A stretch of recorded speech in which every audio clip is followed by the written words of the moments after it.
We talked a little piece, bit, briefly, about my hatred of NFTs, which is good. I would like to talk to you about that because, you're the kind of, and as I said to you before, that you are the kind of person for whom the NFT is a legitimate thing and not a scam. The digital artist can't stand scammers. Yeah, it's a sadness. Well, it's just been co-opted. Yeah, unfortunately, You know? a lot of pumping, dumping. Like that's why the market's completely destroyed itself. Basically. Right. So what happens when someone like yourself wants to use this technology, which is revolutionary and is very interesting, to sell a legitimate piece of art, trace it appropriately,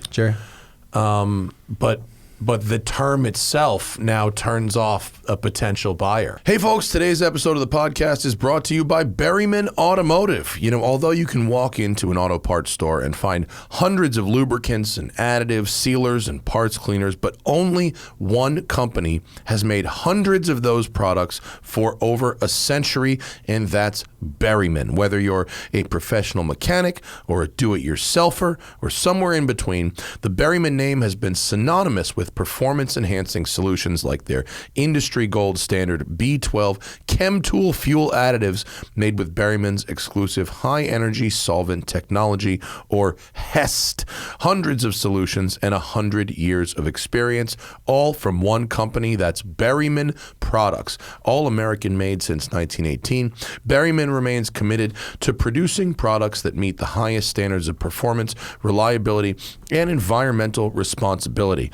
In fact, here at my business, Westside Collector Car Storage, where we record this podcast, we store over 100 cars. Many of them are in our long-term care. And over that amount of time, if you've heard this in the past from someone else or myself, fuel can go bad. The chemical compounds can break down and gunk up your fuel system. And that's why we use Berryman's fuel stabilizing products and fuel system cleaning products here in our cars to keep these cars ready to drive and have clean, strong fuel systems every time their owners want to take them out. So you'll find Berryman at all major automotive retailers, or check them out at berrymanproducts.com. That's BERRYMAN products.com. It's the summertime, and that means today's podcast is brought to you by ButcherBox. ButcherBox is the perfect service for the summer, because summer means grilling and grilling means meats. And this summer you can add some power players to your grilling lineup with ButcherBox. It's the subscription service that delivers high quality meat and seafood right to your doorstep. You can choose from a carefully curated selection of 100% grass-fed beef, free-range organic chicken, wild-caught seafood, and more. I love me some ribeyes. And although it's the summertime and I should be grilling them outside, I like to go with the reverse sear. I put them in the oven, a 240 oven. Actually, I use my toaster oven because it's the right size for me and my wife. Toaster oven, 240. About 30 to 40 minutes till I get to a 130 internal temperature, and then I sear it in the cast iron with some garlic, butter, and a sprig of rosemary. It is bomb. And then when I get that ground beef from ButcherBox, I blend up onions in the blender. You got to blend them because it like really unlocks that juice. And then it's just meat, onion, salt, pepper, and I go with the smash burger, mustard grilled on one side. It is the jam. And when I've got ButcherBox coming every month, I know I'm going to have meat in the freezer and ready to go. I just take it out, lay it on my granite countertop, and in about an hour or two, it is room temperature and good to eat. ButcherBox meat has no antibiotics or added hormones. It's packed fresh and shipped frozen for convenience, so you can save time on your next grocery store trip. You can customize your own box. You can go with one of theirs. Either way, you get exactly what you want, and it's an unbeatable value at less than $6 a meal on average. So get summer sizzling with this special ButcherBox deal for Smoke and Tire listeners. Free bacon for the life of your membership, plus $10 off. You can sign up today at butcherbox.com/tire And then use code TIRE to get a pack of free bacon in every box for the life of your membership, plus $10 off your first order. Butcherbox.com/tire and then code TIRE to get a pack of free bacon in every box for the life of your membership, plus $10 off on the first order. So go to butcherbox.com/tire and use code TIRE to claim this deal. Also brought to you today by Dylan Optics sunglasses. You know those sunglasses you see me wearing in pretty much every video on Instagram and more? The ones with the matte finish lenses, they look so cool. These are Dylan Optics sunglasses made right here in the US of A in Arizona. They are adding new frames like crazy. They've got over 20 frame styles, whether it's the Wayfarer style, the wraparound style, the aviator style, formal, informal, different colors, different finishes. You can mix and match your own frame and lens combination. Each pair is made to order depending on how you do it. If you go to our website, thesmokingtire.com, and click on the Partners tab, that will take you to Dylan Optics with a special tracking link, and we will send you a free Smoking Tire t-shirt for every pair of Dylan Optics sunglasses that you order. They don't just look cool either. They're amazing sunglasses. The lenses are super clear. It's like HD life. On the same quality level as a Maui Jim or an Oakley or a Ray-Ban, really high-end glass. And it's not like they have been sponsoring us for 11 years now, but they started sponsoring us because I saw a pair and bought them, and I thought they were so great. I was wearing them so much, people kept asking me where they were from. That's how that sponsorship started. And I've continued to wear them in my own personal life, not only because I was sponsored, but because it's an excellent product. I spend so much time in bright light driving in the desert and all these places that I wouldn't wear cheap, crappy sunglasses. It's not worth it, even if they paid me. I only use high quality products in my own life, and Dylan is right up there with the best of them, and they look super cool too. So go to thesmokingtire.com, click on that Partners tab, and that will track you back to get a free Smoking Tire t-shirt with purchase of Dylan Optics sunglasses. And of course, we're also brought to you in part by Off the Record. Off the Record is an amazing service whose entire job it is to keep points from moving violations off your record. What happens if they get on the record? Well, your insurance goes up, you've got court costs, you've got fees, potentially lose your license, potentially lose your livelihood if you lose your license. Don't let that kind of thing happen. Get those points off the record. Go to offtherecord.com/TST or download the Off the Record app. Keep it on your phone. Use code TST10 on the Off the Record app. Either of those options, 10% savings on all legal services from Off the Record. Off the Record is not a lawyer. They just connect you to qualified attorneys in the area where you got the ticket. Might be where you live, might be where you work, might be where you were traveling or vacationing, and those attorneys will help get those points off your record. It doesn't cost a lot of money. Having a lawyer fight a ticket on your behalf is actually quite affordable, especially when you compare it to the long-term costs of pleading guilty to that ticket, not just the ticket itself, but the insurance premiums and all the other stuff that comes along with it. That's why you got to use Off the Record to get those points off your record. It's so easy. You just send a photo or a scan of the ticket to Off the Record, and they handle the rest. No appearing in court, no traveling back to a place you don't want to go to fight a ticket. They do everything soup to nuts. So offtherecord.com/TST or code TST10 on the Off the Record app. And that code is good for a very, very long time. You don't need to use it right this second. It's good. So far, it's good until the middle of 2024. And based on how well our partnership with Off the Record is going, I don't see any reason that won't be extended even further. So download the app and use the code, and you've got it right there on your phone. You don't have to remember anything. Or just remember, TST10 gets you 10% off any of the legal services with Off the Record.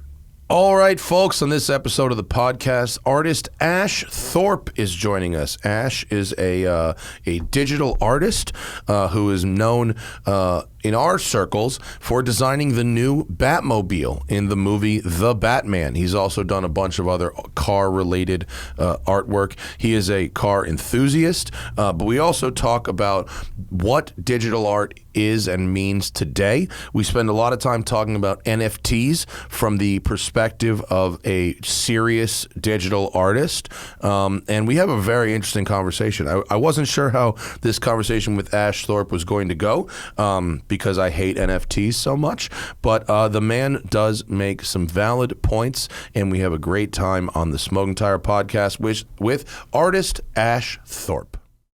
Is there anything that I shouldn't talk about, or is there any kind of I don't know if you've ever run a dog fighting ring. Now might not be the time to bring it up. Yeah, well, no, I'll stop that now. Like what? Now I really want to know. What are you considering not talking about? Nothing. I just like, is there anything that's like faux pas? Like, we don't like to talk about that, or I don't know. I always just ask that if I'm on. Not that I know of. It's very considerate of you, but well, yeah, I don't want to be like. Not that I really know of. Okay. I mean, we had a fucking international drug smuggler on the show yesterday. So oh yeah, that was great. It was fun. It was really good. Randy Lanier. Oh, who's that? And he used his ganja smuggling money to go racing. Oh, is this the documentary on Netflix? Is that the guy? There's one on Bad Sport, it's called. Something like that. And he has series, a book coming out. Oh, okay. Yeah. That must have been fascinating then. Yeah, really fascinating. Yeah, the like book is awesome. Huh? Survival of the Fastest is the name of the book. That's a good I have it in my office. Title. Yeah, it is a good title. Yeah, I was like, how am I didn't think of that? Yeah. So I'm browsing through your stuff. It's really interesting. And what is your level of training? Are you self-taught? Did you go to art school? What's your background? Because your art is really cool. Thank you. But it's also very like technically relevant and seemingly technically mechanically accurate. So where'd you learn that? Yeah, mostly self-taught. I did have a little bit of college education. I got an associate's degree. My dad was like, you need to go to college and get this stuff. And at that time, I was not ready for that. I didn't want to put the time in there. But I have an associate's degree, and I think what?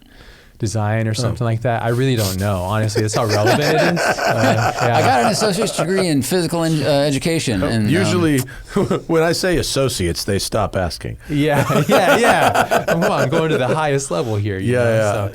But that, and then I think I was one class away from getting my bachelor's degree, and the class was Spanish, and I was just like not trying to take Spanish 3. I had a problem with that, and that's when I started making money in art, and I was like not making money, but like I was like I can either continue I sold one piece. Yeah, I can make some money, or I can go back to Spanish class. And I was like, I just don't want to finish it. So I think I'm just shy of a bachelor's degree because of that. So that's funny. Maybe you want to go back and take Spanish now. But the irony going and talking about the technical aspects of the art and stuff is that anybody that's hired me has never asked me if I had a degree. The only people that ever asked me about this. Who gives a shit if an artist has a degree? People that don't know what I do or want to understand it, like the question you had, which I think is a really good question. It's really relevant because you're like, how the hell did you go from here to there? Sure. Usually it's training or schooling or some sort of like, you have some sort of, I don't know, what would you call that? Like a master apprentice kind of program or something like that. But there was nothing like that. It's just like a lot of, I call it being frustrated in front of the computer until I'm less frustrated. And that's basically it. That's what learning is, I guess, right? You're frustrated and then you're not. Huh. Yeah. But are you good at drawing by hand? Yeah, I would say. Did you start by hand, or did you start on the computer? I'm a traditional artist. Yeah, originally, yeah. So like, I'm left-handed. I use that side of the brain, and like my whole family. Is there a connection between being left-handed and being? Supposedly, I use the right side. You are? Yeah, I wear my watch on my right hand. There we go. All right. Yeah. But you're left-handed, but you wear because it's an Apple Watch. Yeah, because it only really works that way. Yeah, and I think it's for like working out and stuff. It's like Now, why did you guys fist bump with your right hands? Well, we're just killing it. Because the left hand is blocked by the mic stand. Exactly, that's true. But it would have been a left foot fist bump. That's the more powerful one. We will later. I didn't know there was a connection between left-handedness and art. That's interesting. Left hand uses the right side of the brain, and the right side of the brain is cognitively said to have more of like you're using different parts that simulate creativity. Oh, okay. As for studies are said. So I'm not a neural guy, but that's from what I understand. So all right, cool. Yeah. But the left-handedness and my family is very creative, and like they're all artists or craftspeople, and just kind of being around that environment, it's just, I always knew that this is what I wanted to do. It was very familiar and comfortable at that place. So, yeah. And then, was it always cars? No, I mean, movies, films, movies, like comic books, anything that's like that popular culture stuff. Something that told a story? Was that what you were more interested in, or just the pop culture side? I think it's a bit of both. Like, I have dyslexia, and I had it pretty severe as a kid, so it was hard to like really comprehend things unaudibly. So like reading was really hard, reading retention, reading through things, it was kind of difficult. So that was kind of a deficiency I had, but kind of working through that. But no wonder Spanish was hard. You're like, sorry, you want me to read a different language? Yeah, go fuck yourself. I've seen the letters all backwards. I'm going to go draw the Batmobile. Yeah, exactly. But like comic books, graphic novels, that process is better? Yeah, I think I can feel the emotions on the page and then translate that through like my own lens of reality and then process that. So that was like films, cinema, moving picture, comic books, all of those things like really had a strong resonance with me growing up. So, and yeah, I think it was just like in the beginning, I would just read the comic books. I would translate them through my hand and my eye, like kind of mimic them and then understand the processes. Like this artist uses this technique and this one does that one, and understanding the tools and practices. Cool. And basically like, it's kind of like the guitarist for Black Sabbath. I can't remember his name. Tony Iommi. Randy Rhoads. Oh, that was Ozzy's guitarist. Ozzy's who passed guitarist. away. Yes. Who passed away. Yeah. He would go, as I understand the story, he would go to different towns as they would tour, and he would find the best guitarists in the town or whatever, and learn from them, absorb their like skill and understanding. What? And then he would apply that to his own. And so pre-internet, he would just walk around like, "Who's good at this? Yeah. Who's the best guitar player?" Like Kung Fu or something. Yeah. He just wanders the land. Levels. learning. Yeah. Well, just always being curious. The and wanting to Highlander know. of fucking guitar Yeah, play. Yeah, shredding. And I mean, Randy Rhoads is pretty impressive, you know. Randy Rhoads was good. Yeah, very good and Yeah. dedicated to his craft. And so I learned that pretty early on, and I think I tried to do that a lot with art. Just like understand things, take it in, and process. Could you like look at someone's art and reverse engineer their technique in your brain? Yeah, or did that you was the have goal. to actually learn from someone who could teach that technique? Rarely would I have to learn from a technician that already. I like to I always say like style comes from your failures that you've overcome. So like I would like see a piece of art, reverse engineer it through the actions of recreating it, and then take all the things that I liked from it, that I was able to succeed with it, and then leave the rest. My style eventually comes from that. Basically, it's like all the successions over the years of failure. Right. It's kind of what rises to the surface, basically. Right. Yeah. That's interesting. That's pretty weird. Well, is it, I mean, so did you ever find out later from someone who was a, quote, professional in one of those styles that you ended up in the same place by going on a completely different journey? Like, it would good be one question. thing if you liked comic book art and got a book on how to draw comic book art, but it's another if you look at something that's a finished product and then try to copy it in like the layers and whatever, and end up with something that looks the same, but actually you did it, quote, wrong to get there. Yeah, I mean, well, an artist's journey is about like, you know, failing and succeeding and then like taking your successes, as I just mentioned. So Yeah. I've not encountered that. That's a really interesting concept and question, because that whole part of my life, the traditional part, has been gone for like 15 years because I just kind of went into digital art and computer generated art and cinematography and photography and stuff. So that part of the practice is kind of diminished. But when it comes to digital art, you can trace steps backwards because Right. it's all... You literally can Command Z it backwards. Exactly. Yeah, you yeah. understand the basic premise of it. So like Yeah. you can find a path to that. But I love that when you have an artist and you have the same goal, you have two different artists. It's like a photographer. Like I know you come from photography as well. You can give two photographers the same camera, same subject matter, and you get two different photographs. Sure. Because they're approached. But you get something similar. But I love the variety that comes from. So the way I like to approach it is like you have a goal in mind and you just try to find how to get there. And you either fail or succeed through the process. And then that kind of rate of failure and success, you get some really interesting results. And to me, I find that fascinating. Like I look at films, I will watch like, if we talk about Batman later, but like when I watch Greg Fraser, he's a cinematographer of the Batman. He's an incredible cinematographer.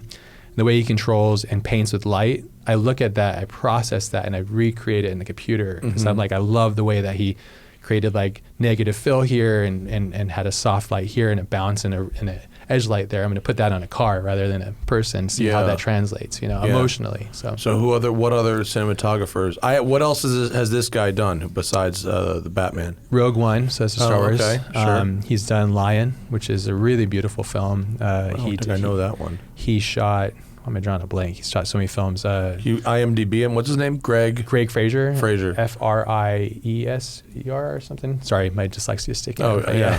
I'm sure we could figure it out. But Greg, Grig or Greig. Yeah. But he's a really nice dude. But yeah, Batman, Rogue One, trying to think of who else, like other films. Vice, Zero Dark 30. He has a very big range of like Vice, the Dick Cheney Vice. with Christian Bale. I just watched that. Oh, did you like it? Yeah, it just came out on Netflix or something. I'd seen it before. I mean, I like it as a film. Sure. It's incredible. It's incredibly frustrating. Sure. Look at ourselves. Yes. Yeah. Which is the point of it. He also did like Killing Them Softly, which Killing Them Softly was good. It's a sleeper film. Foxcatcher, Zero Dark 30. Foxcatcher's so good. Yeah, Foxcatcher was good. Amazing Steve Carell film. was like really good at that. He is. He's such a. Oh yeah, monster. this guy's not a lightweight. This guy, heavy. not a lightweight at all. No. Well, right in the middle.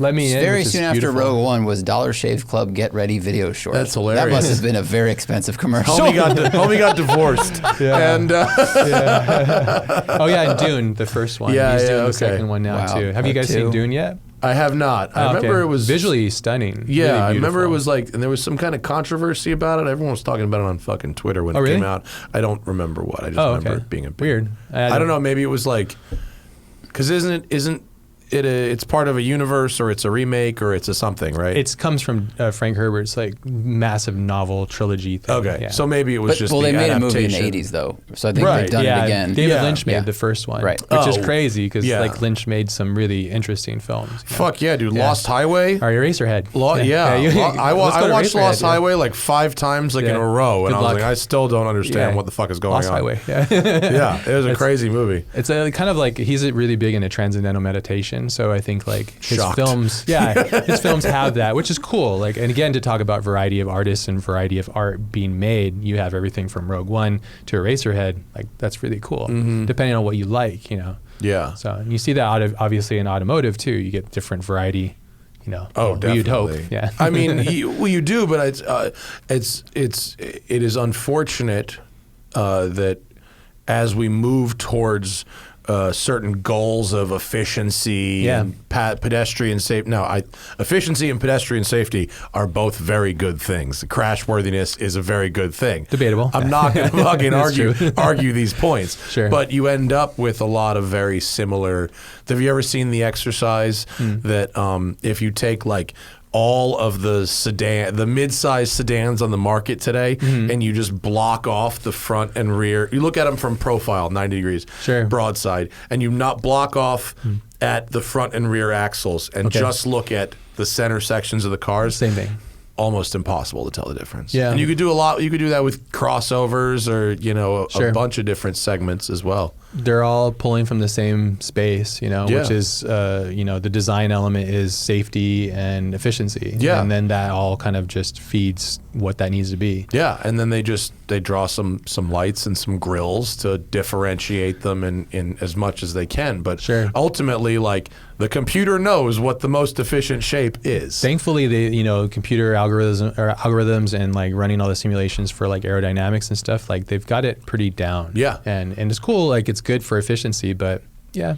Well, that's like, why it must be nice to like, design movie props that are not I don't give subject, a crap. to subject to such things. Which is great. Yeah. And you want to put as much of, well, for me, when it comes to like designing things for films, it's like understanding the theme, the core, what is happening here, what's happening to this character, why are they going through this action of whatever it is. So for me, it's not just about designing something cool. The coolness comes from the factor of understanding what's happening, and then you just kind of add on to that. For the Batman, did you get the script? No, they kept that completely locked up. So what did you get? I had a talk with James Chinlin. That was really great. So James Chinlin is a production designer on the Batman film. And if you're not aware of what a production designer does, he basically is in charge of what the world looks like outside of what the camera captures. So it's like Wayne's house looks like this. It's laid out like this. It's from this era, so on and so forth, as I understand it. So the conversation was just with James, and James had like, Matt Reeves, our director, he had some core like visceral words that he wanted to convey to the audience, just like powerful and omnipresent, and has like this monstrous kind of presence to it, things like that. So it was more like he words. And then a couple cars, like I think one of the cars we referenced was like the Mustang from Bullet. Yeah, just the kind of beat up, but Americana. And well, the car itself resembles like a '68 Charger. Yes, that's the basic core. Right. Of it, yeah, which is like, and it was also like one of the other like kind of original conversations I had with James was that he builds it himself. Like that Bruce himself builds the car. He doesn't have the access to the military technology to. And that was, unfortunate. That was basically, for Nolan's example of Batman, that was the way he wanted to go, which is great. It was a whole different thing. But for Matt, he wanted to ground it. And because I'm a car guy through and through, and I've built cars myself, I understand them to a point. I was like, oh, I got this. This totally makes sense. Like the day I went, so I had a call with James originally, and he called me because I know Rupert Sanders. Rupert's another director. He's directed a couple other films that I've worked on. And that sounds familiar, that name. Why do I know that name? What else has he done? He's done the Huntsman. Snow White and the Huntsman? Yeah, he did that film. He's did a couple other ones. Wasn't he the guy that fucking hooked up with, that's why I know that name, because he was on TMZ for a fucking couple weeks. People are grilling him. Yeah, I don't want to fucking drag his name through the mud. I'm sure he's cool. And but that's why. You just look it up. Yeah, that's why. Okay, no, he's it's all cool good. Dude. Moving on. No, definitely. Yeah, it's part of pop culture. But so James reached out to Rupert and said, do you know any car guys, car designers? Because I'm looking for somebody to help with Batman. And Rupert's like, Ash is really great. He loves cars and he understands them. And then so we had a conversation, and then I was like, just a really brief conversation. And James is a really awesome dude, very chill. And then he was like, why don't you come out? Because I was actually, ironically, I was flying. So he gave you all right, he's got to build it himself. He didn't even tell that, I think. I think it was really like quite reserved. And I just asked him who was directing it. That was really important to me because I'm a film guy. So I love, like, if I know the person's directing, I know that my effort's going to go to a certain place with good hands. And I really do appreciate what Matt does. There's very few directors nowadays that can take a franchise as big as what he does and make it accessible and entertaining and still good. Have you seen his Planet of the Apes films? I haven't. I've seen the originals. They're heavy. I haven't seen the new ones. The last two that he's done are like really intense. You're still making these fucking things? There's 14,000 of them made. But he also did like Let Me In, which Greg also shot, which is really awesome. But anyways, it's an adaptation of like a Swedish film. It's really cool too. But he's got a really good sense of things. All I needed to know is who's directing it and kind of a couple other details. And then is this common? Because I got to interview James Chinlin for this Road and Track article I did about the Batmobile. Yeah. So people listening, go check it out online. Go pick up the handmade issue of Road and Track print right now, which Zach and I are both in. When we learn more about this car, you'll realize why it was in the handmade issue, and it kind of connects to that whole thing. Like, Bruce Wayne needs to be able to build this himself. Yeah.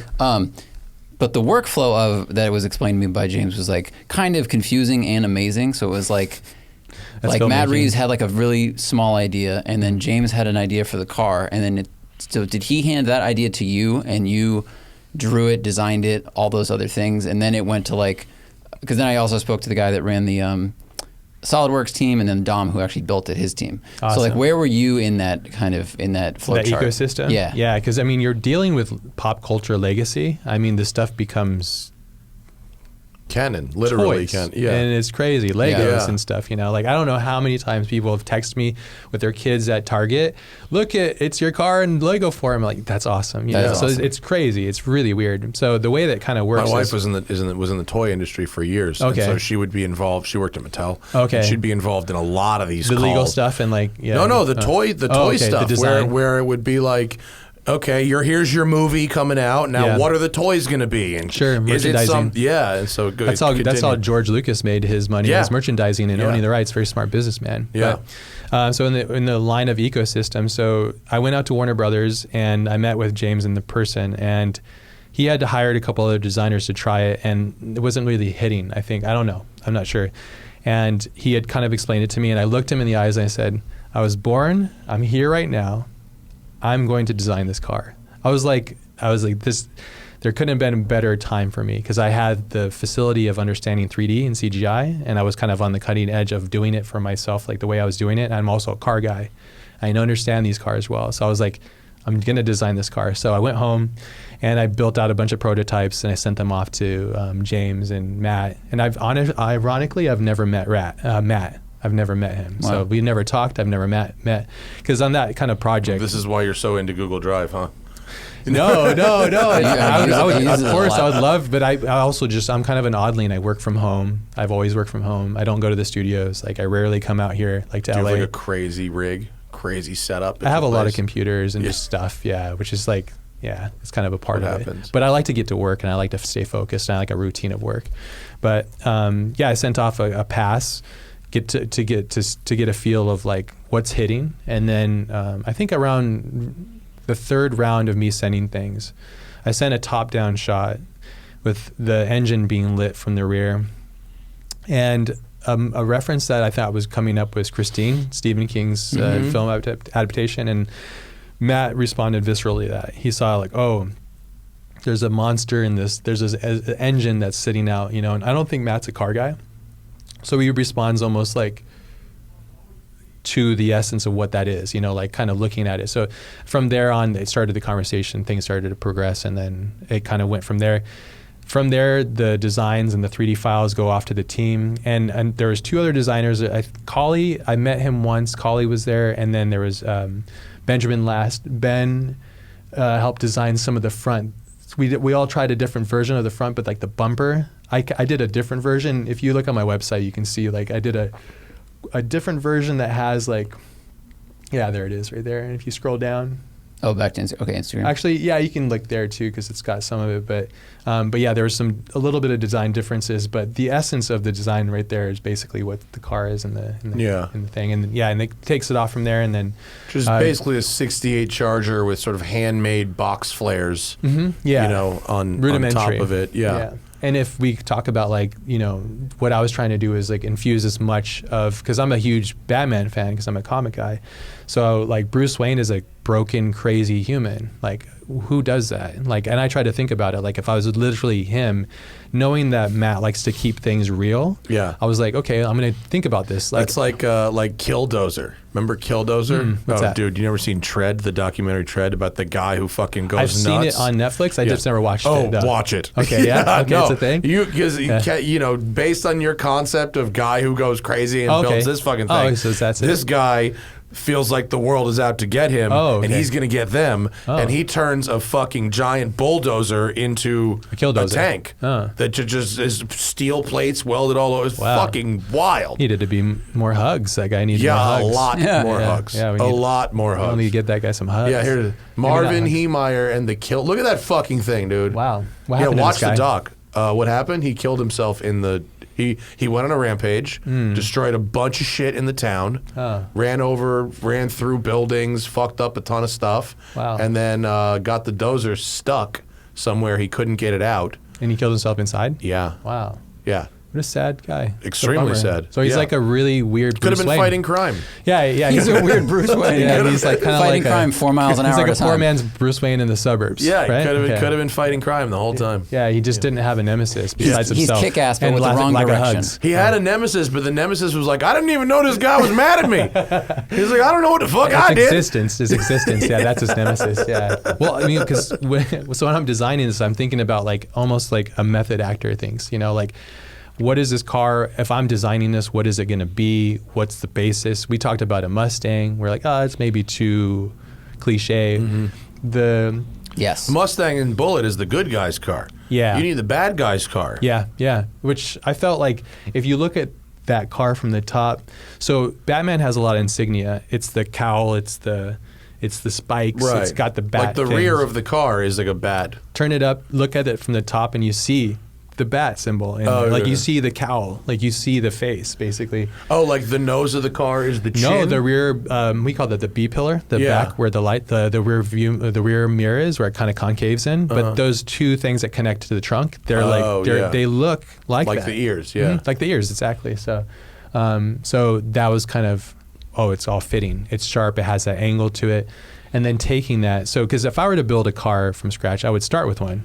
That was the ethos. That was the concept. So it's like, what car would we start with? An existing car. Mm-hmm. Right, and then you would just take all the weakness out of it, and then you'd kind of strengthen it. Right. So, what was your favorite previous Batmobile? The first ones. The George Barris Batmobile? Yeah, it's the coolest one. It's like the long one that can't drive really, but it's so beautiful. And I saw it in person at the Peterson. It's just like so cool. I drove it. You did? I mean, there was a couple. No, I did drive, but there was a couple that were made for the shooting. Okay. And I think the one of the Peterson is the A car, which is the nicest one. Okay. And I drove one that was a little less nice, but it was a real one. It was from the series. I mean, it drove like straight garbage. I mean, straight fucking garbage. What do you expect? And I also learned that was when having just the bottom half of a steering wheel is actually bad. Oh, okay. Yeah. That's why I'm not a yoke man myself. Oh, the Tesla thing. Yeah. I was thinking about that because I have a Tesla and I'm like, my wife and I are like, the new ones, they don't have a. Yeah. I like to do this. So. Yeah. Yeah. And I like to do this down here too. Yeah. But you can only do this. Is this better? Do you like turning your car? Not. Do you you have to go hand over hand sometimes? Well, I told my wife, I said, I think it's the company is trying to get you used to not using the steering wheel. Which is bad when your technology doesn't actually allow you to not use a steering wheel. This is the problem. Let's not put the fucking cart before the horse. That's true. Yeah, but I had to film with this Batmobile. Put a Momo steering wheel on that baby. Well, they sell, there's an aftermarket company that's doing round wheels. Not a bad idea. They're not cheap. Okay. They're like $4,000. Oh, really? Yeah, because they got carbon and shit on them. They have all the buttons and everything too? Yeah, and they're electronic and they work with the airbag. So that makes sense. It costs $4,000 a unit because probably not a lot of people buying them, and it's very expensive to make them. I'm probably, sure. It's a replacement steering wheel for a $130,000 car. It's probably, Yeah. But we were filming that Batmobile for a TV show, and when you're filming for a TV show, you got to drive back and forth for the cameras and make a bunch of fucking 3-point turns. Oh, and I went to grab air. I almost crashed a Batmobile into a K-rail. I immediately learned that this is bad. It's half a it pizza was the pie? bottom half. Yeah, I don't know about that. I need the pepperoni on top, So yeah. For a movie prop, it works. For real life, it's dumb as fuck. Well, that's what's kind of cool about this is you get to kind of comment what you were saying earlier is like when it comes to homologating a car, that's horrible. Yeah. But when you make a car quickly for cinematic purposes, pretty awesome. And then you have guys like Ken Block in the middle that are making movie props for but the truck is a modular weapon basically. So that's a whole different thing. But I know the Fast and Furious things. Some of those work. Yeah, I've heard some of them are really capable cars. Yeah. In all honesty, I've never watched any of those films. I've seen a little bit of them, and I was like, whoa! I mentally checked out. I think you'd find them fun. I have And you call yourself a cinema. Do you only like artsy cinema, or do you not like corny, trashy cinema? It depends. Yeah, I like guilty pleasure, like Mystery Men. You remember Mystery Men? I will fucks with that. Yeah. I like that kind of but. It's too hokey for you? What the Fast and Furious? Yeah. I just can't get into it. Yeah. It's too late. Too late for you. Yeah, I think so. That ship has sailed. You didn't see it when it was new? You didn't even see the first one? No. Well, actually, ironically, I was into cars then, and I was like, they're getting it all wrong. Everything about this is wrong. Yeah. So I was like, this isn't it. And that's even when I had an EF Honda Civic hatchback. It's ironic. You were the target market, and you're like, this is all incorrect. Yeah, I was like, and even the way they're talking, it was just so weird. But it's ironic that it's what all the things wrong about it are what make it charming today. Yeah. Like a Ferrari F40. Wow, they bring a trailer at 2.4 mil. You see that? Yeah, the market's very strong for that. I mean, those cars were 1.2 for a decade. And they should have gone up before they did. I don't know what the hold was there, but people, I'm 40. People 35. 40? Yeah. Okay, 39. I'm a rough 40, I know. Yeah. But people 35 to 50 that got money now, they all want F40s. Sure. I mean, that's the poster. Yeah. You know? Like, well, you have your Countach. So, I do. Yeah. No, I'm not complaining. I'm all right. No. I love my car. Yeah. My car, same thing. But the things that are terrible about my car are what make it an occasion. You've embraced it. Yeah. Yeah. And the things that aren't terrible are way better than most people say they are. The car drives beautifully. You mentioned that too. Yeah, it's great. Because ironically, we've met each other a couple of times. We know Larry, and Larry had like put together like a photo shoot thing, and you had brought your Countach out. And the downtown thing, right? It was so cool. Yeah, I've never seen one. Yours is the first one I ever seen. Oh, really? It's It's amazing how often I hear that. I mean, that very tells rare. you how rare they are. That Super rare. Every time I take it out, somebody tells me that that's the first time I've seen one. Really? Because you think in like Los Angeles, because I mean, I don't live in Los Angeles, so like Los Angeles is huge car culture. Like I drive around, I'm like, oh my God, there's so many cars here. There's a lot of Teslas. Well, they sell more Priuses, but they sell more Huracans every year than they made Countaches over 20 years. Oh wow! So it's a very rare car. Yeah, beautiful car though. Yeah, and such a unique car. Oh, it's a showstopper. It's yeah. the best. But my favorite Batmobile was actually the Tim Burton Batmobile. That's what I mean. Sorry, I'm talking about the Tim Burton. Oh, one. you are? Yeah. Oh, I thought Which one are we talking about? I thought you were talking about George Barris 60s Oh, the original Batmobile. one. Yeah, Okay, yeah. sorry. No, the Tim Burton one. Oh, yeah. I forgot that there's The a giant television schlong. show. Yeah, the schlong one. That's what. Okay, so they have that at the Peterson also. Okay, that's why we got messed up. Yeah. The longest one, but it's so sick. That thing was the jet fucking engine. cool. How cool is that? Yeah. I mean, look at that one shot. The far left one. That's the most iconic shot there. childhood. The front 3/4. Yeah, it's childhood all day long right there. Looking at it now, it's a little corny. Of course. It really is very schlong-like. But when you're a kid, you don't know any of these things. What year is this? This is 89. Yeah, okay. 89. I mean, let's be honest. What holds up from that era in movies? Oh, not a lot. Exactly. Not a lot. That's trying to make that much of a statement. Yeah. Because we didn't have anything. We had, you have the DeLorean, obviously, which you've had one and you've understood. Like you said, that's exhausting. I absolutely understand. Yeah, like, the time machine thing, people would say all the time. Like, dude, driving a DeLorean around LA is very exhausting. Yeah. But, I mean, when I go to the Peterson, which has the A car, that our friend Jay Ryan helped work on the restoration. Jay did our studio. Okay. And shout out to Jay. And he, the restored A car from Back to the Future is like really a thing of beauty because it's it's downstairs, right? Conception. No, it's on display now. They move it around, but it's. I was right next to the Batmobile when I was there. Just like you're talking about what is going on in the mind of the person who built this thing? Sure. The DeLorean from Back to the Future was totally of that time. Like, the company had just failed. Yeah, that's right. The car was like kind of a joke, but and the company tanked, so you could have got one cheap. Yeah. If you were like a crackpot scientist, you could have like picked one up somewhere. Sure. And that fact that it was stainless steel, there could be some kind of scientific explanation or benefit to that, which Doc Brown talks about. Yeah, it's Giugiaro. Of course, it's fucking Giugiaro's beautiful. A genius. Yeah, master. and all the stuff they did to it is done with Home Depot kind of shit. That's movie making. Though. Yeah, movie making's like, what can we hide? Yeah. Well, the thing to talk about, like when you're watching a film that's a really good movie, like you talk about what I like artistic films that permeate your subconscious and you think about them for a long time. And if everything in the film is supporting that aspect of it, it becomes a timeless masterwork. Right. Like I love There Will Be Blood or No Country for Old Men. Those are my kind of movies. I just recently watched Roma for the first time. I haven't seen that. An incredible movie, but it was filled with all this suggestive surrealism and stuff. But if you watch it and you let it permeate your subconscious, it starts to really hit you. And I love that kind of stuff. So that's when cinema I think is really effective. But then on the other side we have Furious 5 or however Fantastic 5 or what is it? Fast and Furious. Yeah, Fast and Furious. Yeah. Sorry, I really don't mean to bash on that. No, you can. It's okay. Like I have opinions. I think Sorry, they're. Yeah. I mean, I think they're charmingly terrible. too. They're almost I think they're like the equivalent of It's camp. Yeah, it's like the equivalent of the Griswolds. It's the Griswolds with just bad car culture. The vacation movies are kind of like DL car movies a little bit too. That's true. The Wagons, the right? Wagon Queen, and then you've got in Vegas Vacation. Like they What was win on all that? they win all the Rusty seen them all, but yeah. Rusty wins all these cars in the casinos, and they're all the most 90s cars. Like he wins a Viper, and it's literally the like McDonald's scheme, like red with like yellow wheels. He wins a Hummer H1. I low-key want a Viper. He wins he wins the corniest fucking shit. It's so funny. That's great though. That's and then the point of those. the Citroens in the French one, and Sir Christy Brinkley with the Ferraris. You know, the whole there's some car love in those films. I didn't even think about that, but I haven't watched those movies in a long time. I just drove the other day. Hannah and I, my wife and I, were driving somewhere, and Holiday Road fucking came on. I blasted the fuck out of Holiday Road. What car are you in?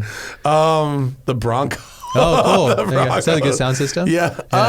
It's okay. It's okay. It's all right. A lot of wind noise. The Raptor Bronco, that's right. Bronco, yeah. The Braptor. The Braptor. Okay. Which is almost a movie prop-esque vehicle. It's got almost like cinematic proportions, doesn't it? Yeah, you just showed me. I've not seen one, and you have one in your facility, and it's super.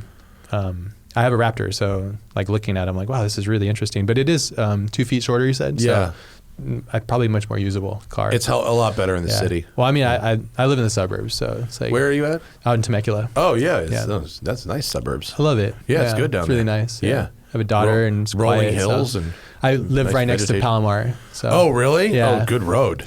Yeah, and that was kind of like, I've had a lot of cars, and my last car before the Raptor was a Gen 1 NSX that I had supercharged and full built, and KW V3s and like a 10-piston brakes. You went a very different direction Oh. with the Raptor. Huh. Yeah, well, I actually I wanted to check off a couple boxes with that car. One of them was I'm a huge JDM fan, and I love that era of cars too, the 90s. It's like my favorite, and the NSX was like the quintessential. When I was looking for that, because I about the best of that time period. It's the best of that time period, especially if you do the things that I felt I did to improve the car, which is supercharge, and rebuilt it, and I think we changed the displacement of the engine a little bit as well. Did you have an intercooler on your car? An intercooler, like a cold air? Well, intercooler. Intercooler No, for the supercharger. actually didn't. Okay. No. Yeah, and that, you get a lot of hot temps on the top, Right. and you get some issues with that. But I drove that car only during the times I knew it performed best. I call it boost weather. That's funny. All right. In Palomar, it goes up to almost 6,000. Yeah. So it's a little different. It's a different climate. Yeah. And I love that uphill though. But I would drive it. That's a fun road. I really like that road a lot. Yeah, I've seen you do a couple episodes up there, and I was like, we drove he's right there. that twin turbo Ferrari 348. Yeah, the I think yellow I've seen one. that. Did there, Yeah. the yellow car. Yeah. Could have fucking bought that car. Yeah. Could have bought that car for $110,000. In Oh, hindsight, that would have been the jam. Shoulda, coulda, woulda. Yeah. Especially it was a 348 Challenge. It was a real challenge car also. So Damn. even without the turbos, it was a valuable car. Man, beautiful car. It was cool, and it was fucking quick, and it shot fire. This will make you guys laugh. Like back in the day, I had an S2000, and I was like, I always wanted a whale tail Porsche. This was before they became unobtainable, And at the time, I was like, oh, I could sell my S2000 and literally take that money and go buy the 964 whale tail. And my wife was like, no, you keep the S2000 sick, keep it cool. And I didn't. I always regret that, because like now you just can't get close to them. Yeah, but a nice S2000 is a lot of money too. I noticed that too. What's really blowing my mind is as NSXs are not going through the roof as I expect them to go, which it blows my mind. Because they made a lot of them. Did they? They made, especially in the first 5,000? half of the 90s, more than that. Really? Yeah, Zach can find the numbers, but we're only talking Gen 1, okay? Because that's all that matters. The low Gen 2's mileage... good. The low mileage, sure, the end pieces. of the run, the end of 2000 to 2002, when they really only sold a few, those are a ton of money. Lights. Yeah, the fixed lights, those are a ton of money. They just did a 3.2 engine switch on that, and then most of the things kept the same. It was a lot. It's an a lot engineering is the same. feat. It's a beautiful car. The sixth gear helped. That's the true. gearing change. Well, I put a 6-speed in mine as all right, well. I think it's a total 6-speed. produced. Oh wait, how do we see this? 9. All right, so 7,000? 20. Yeah, 7,421 total. I don't know if that's a lot. Is that a lot? And a lot of them is eating the dust and as It's well, a I'm lot sure. for a. Wait, You curb that thing, it's done because it's What aluminum. is different there? This one says 89.49. Well, Is this that has- North America and global? Well, this is now 2000 Oh. through 2005. Oh, okay. So 7,000 between 91 and 98. And then, a total production, I see, almost 9,000 between 91 and, okay. Let's just say this. They made 8,000 DeLoreans. Okay, yeah. So they made fair more enough. NSXs than DeLoreans. That's fair enough, yeah. And they got cheap enough that a lot of them became, project cars and whatever. Well, when I was on the market searching for a car, because I've owned I don't know, up to that point, I owned 20 different cars, like everything from like Hachirokus to like Evos and STIs and all that kind of stuff. So I've had the kind of the breadth of, I've tried these different cars and I had a problem. Yeah, cars actually turned me into being successful. Just because you needed parts. Yeah, I was like, I can't be a starving artist. Before cars, I had like a futon and a sleeping bag. I'd eat a burrito a day. I'd split the burrito in half, have it for the beginning and the end. But then I started like, I need coilovers. Like, this car looks ugly. And I need, of course, the beginning is like cutting springs, and then you realize you're an idiot, and went through that whole ecosystem. But that brings up a point. So you said, to go back to where we were before, you decided to become an artist rather than finish college, but you still needed money. Mm-hmm. So how did you figure that out? Who was paying for art then, and what were they buying? It was really tough because in Southern California, like the main commerce for artists is like action sports, So I was just working for like Transworld magazine, doing like illustrations for the magazines and stuff like that. It wasn't until like... It's not a terrible gig. Transworld was cool. Super cool. Yeah. It wasn't until like, I call it my year of pure potential. It wasn't like... Basically, I was working at a place doing like graphics and designs for like boards and like apparel and stuff. And I really wanted to work in movies. I was like started to get depressed because I was like, I'm not aligning with my pursuit. Like, you ever have that calling? You're just like, if you're not aligned to it, you're just like, this sucks. My life sucks. And so I had that problem. And then for like 3 months, I put all of my extra time like at night and evenings and weekends. I'd just build like a portfolio. And I was targeting what I wanted to do, and I wanted to work in films. And I figured I would use my design experience and my illustration and fine art experience, and then try to target like places that were like building commercials or doing title sequences and stuff like that.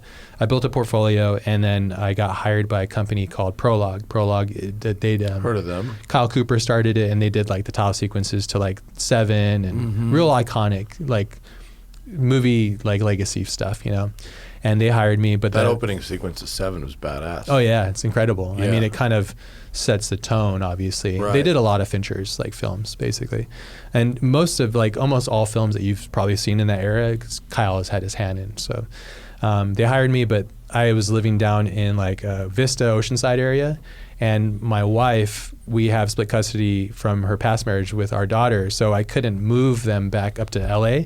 So every morning, my buddy would drive me to the train station. I would take the train station like from Oceanside. Like the Surfliner? Yeah, Surfliner. Holy shit! I have PTSD from the smell of that thing. It smells like Band-Aids and like peroxide. It's like the weirdest smell thing. You commuted on that. Yeah, that's a commute. This is the routine that I did for a year. So I call it the year potential. So like I had the aspirations, the dream to work in film. Nobody was going to give me a chance. You have to put yourself out there. So I built a portfolio that was good enough to catch the attention of Kyle's wife, Kim Cooper. They hired me. So my buddy would wake me up, or I would wake up at like 6 o'clock. Nate would pick me up at 7. I'd catch the 8 o'clock up, take the 8 to get into LA. If a lot of suicides happen on the train too, unfortunately. People would throw themselves in front of the train. That was a crazy thing. I never thought of that too, and that became like a monthly thing on the train, because you'd have to get off and do the whole thing. It's just horrible. Fatality, that's a sad thing. A sad side note, reality.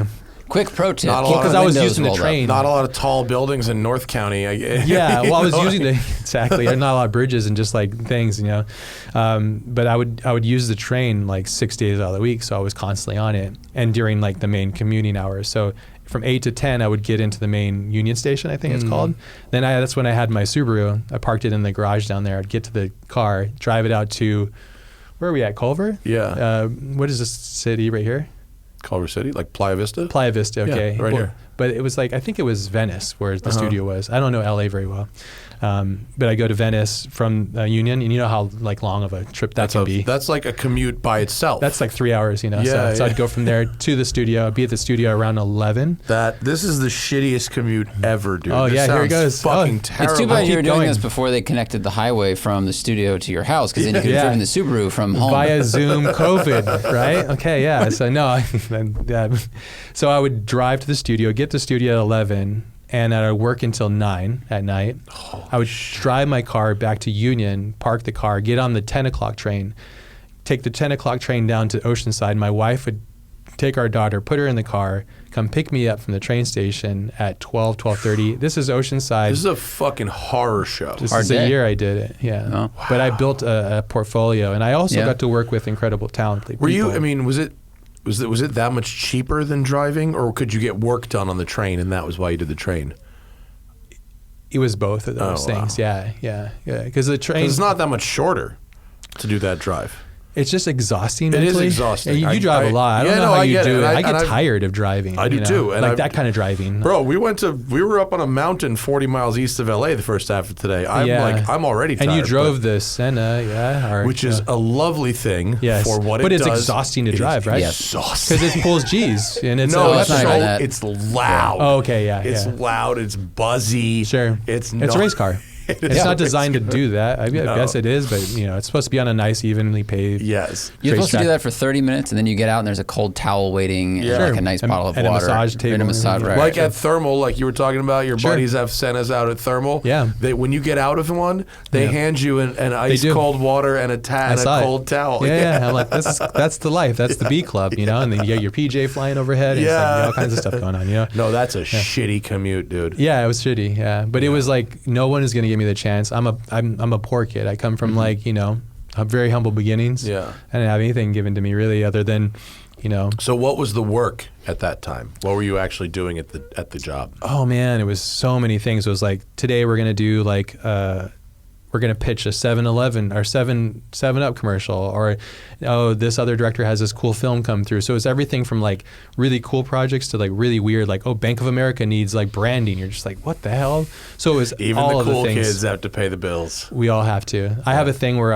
I fail privately and succeed publicly. That's funny. You have to, right? Because it's all like. Also, you don't want to put out work that you don't want to continually get. Mm-hmm. As an artist, you put the best apple out to sell that. You don't put like, if you don't like potatoes, you don't put the potato out to sell. You just put the apple out. So it's like kind of the same thing. Mm-hmm. So, but yeah, there it's every studio has a bread and butter thing. And Bank of America has a bigger budget than the artsy film thing. But one fulfills a different thing. Yeah. So, but it was a crazy thing. Yeah, it was a crazy journey. But I wanted to pursue my dream, and that was the only way. And but ever since then, I've been freelancing. So. What was the gig where you didn't have to do that one anymore? You didn't have to do that commute anymore, and you were like, "Oh, my wife just said the year's up. We're done." And I was like, "Shit, I need another." I begged for like another 6 months because I knew that like. You don't know your capability and your ability as an artist, at least, because it's very vague, right? Until you're around really good talent. When you're around really good talent, it humbles you instantly because you go, oh, I can see clearly how weak I am in this part of my aspect of like my craft. So because if you're working by yourself before that, you're in a bit of a bubble. Yeah. Right, yeah. And if you're like the cool kid at high school killing it with the drawings, that's cool. But like when you go on a global scale, yeah. Have fun on the bench. You're going to be sitting watching the game. Like you got to really understand how to work in that kind of effort. And at that time, Prologue, in my opinion, had some of the most talented designers, creatives that I've ever experienced in my life, because they were just firing on all cylinders at that time too. So, and being able to work around that was so humbling and eye-opening and incredible. It was a gift. As much as I hated it, it almost cost me my marriage. It was just a huge thing, but it was a dream. It was a pursuit of the dream. And we're in a, like everybody says American dream, this and that, but you have to go get it. Yeah. We have the right to pursue happiness, like it's not given. It's not like like a cold tower after a Senna drive, you know. Yeah, so yeah. We have a right to it. we have a right to a cold towel. Yeah, after a Senna drive. Yes. Yeah. Did you guys treat yourself to a cold towel? No, you got that. Not yet. No, my goddamn Signature Uber Eats water. was 45 minutes late too. I barely got a sandwich. Could have ate. Yeah. Huh? You said you could have ate. No, we did. Okay, we good. did, but it was quickly. We ate, but Yeah. it was quickly. It was stressful. Stressfully. No. It's when you're like, you know, when we like, don't get me wrong, like filming cars is cool. Like it's a fun course. thing to It's do. a job, though. It is. It's not even about the act of filming the car. Okay. It's always the getting back from it Oh, in really? the middle of the day. The burn down? It's not even, it's getting there in the morning because you get up at 5:30, Sure. you blast across the city, there's nobody on the road, you can get anywhere and in the time that you think you can, it's not a big deal.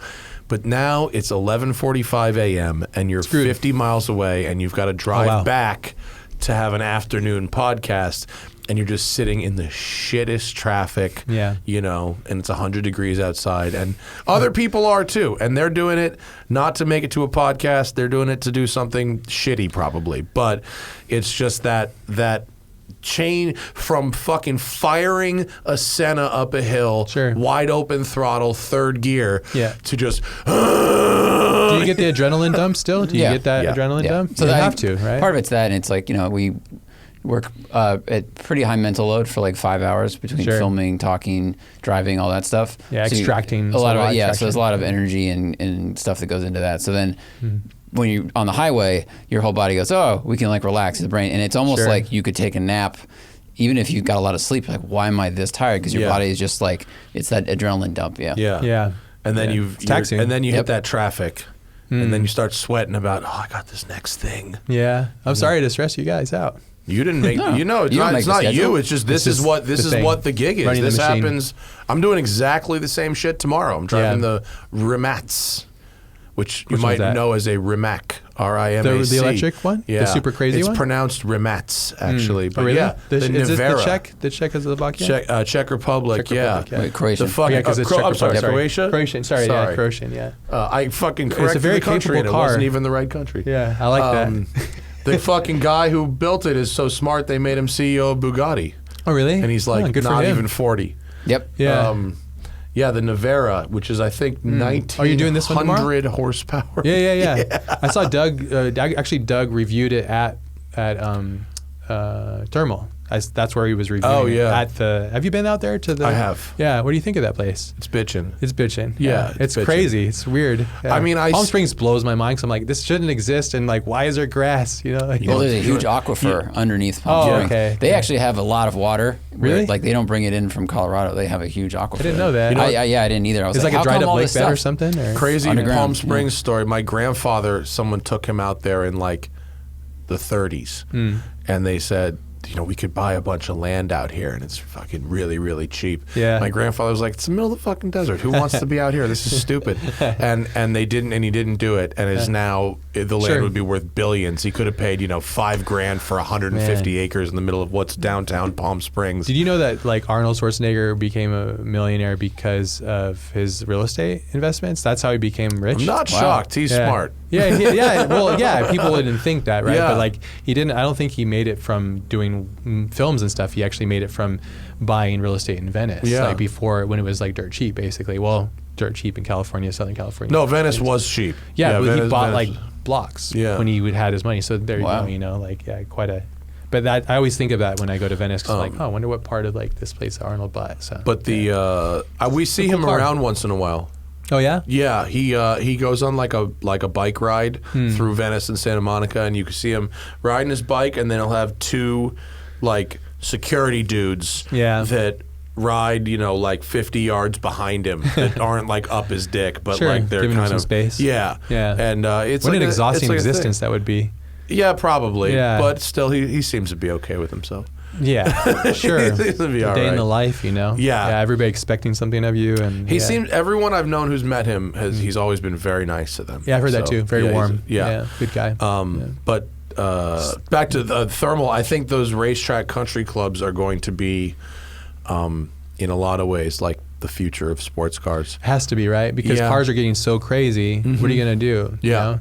I have a theory. I was curious what you guys thought because we're all car guys here. But like, you know, when I first started modifying cars, like California has always been tough to modify cars in, as you know firsthand. But like it's becoming incredibly hard where it's like almost like the ECU tampering stuff. Exactly, which is crazy. Like I didn't like back in the day, Cobb was a thing, but I heard that Cobb is no longer operating or like the way that they used to for certain things. I don't want to spread misinformation. I just heard like that they're not operating because they can't modify the ECU anymore for new cars. Maybe it's for the past, you know. I mean, look, the good news is engines are higher performing than ever. True. Yeah. And there's a lot of ways to make your car drive better that don't necessarily involve tuning the engine. Yes, which actually what I experienced by building my NSX. So we got a dyno, I think we just under 400 horsepower, and wet curb weight is like 2550. That's power to weight is amazing. Power to weight is amazing. Yeah. And that car is also designed to handle that kind of area. And I'm not a professional driver, but I can drive aggressively pretty decent. And I remember driving at Palomar and I was like, I'm going at 10/10 right now. And I was like full sweat, you know, like, were you driving that aggressively? And I'm like, what am I doing here? You know, like, what am I doing with my life? You know, and I checked off that box. And once I kind of established, like, I can kill myself in this thing, I got to get rid of it. And then the Raptor came in. So, yeah. I can kill myself in other ways. So. I have I can go pretty quick on the road without being really near limits and still have a good time. Yeah, and we got a lot more seat time than me. Okay.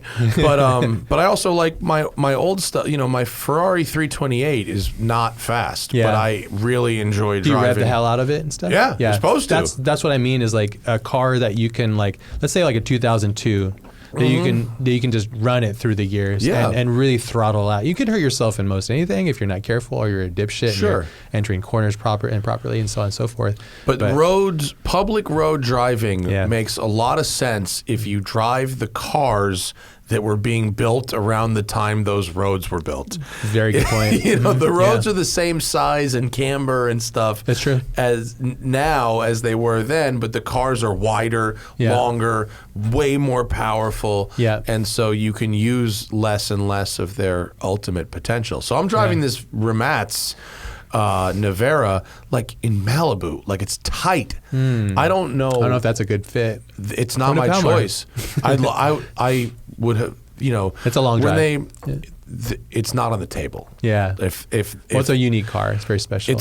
And they only have one, and I have to. It's like that's I get a chaperone and the whole. Oh wow! Thing. Okay. And wet towel? Huh? Wet towel? Maybe they will. Maybe. When I got out of part of your like paperwork. When I got out of the Valkyrie, there was a wet towel and a glass of ice water. I saw that at Thermal at full.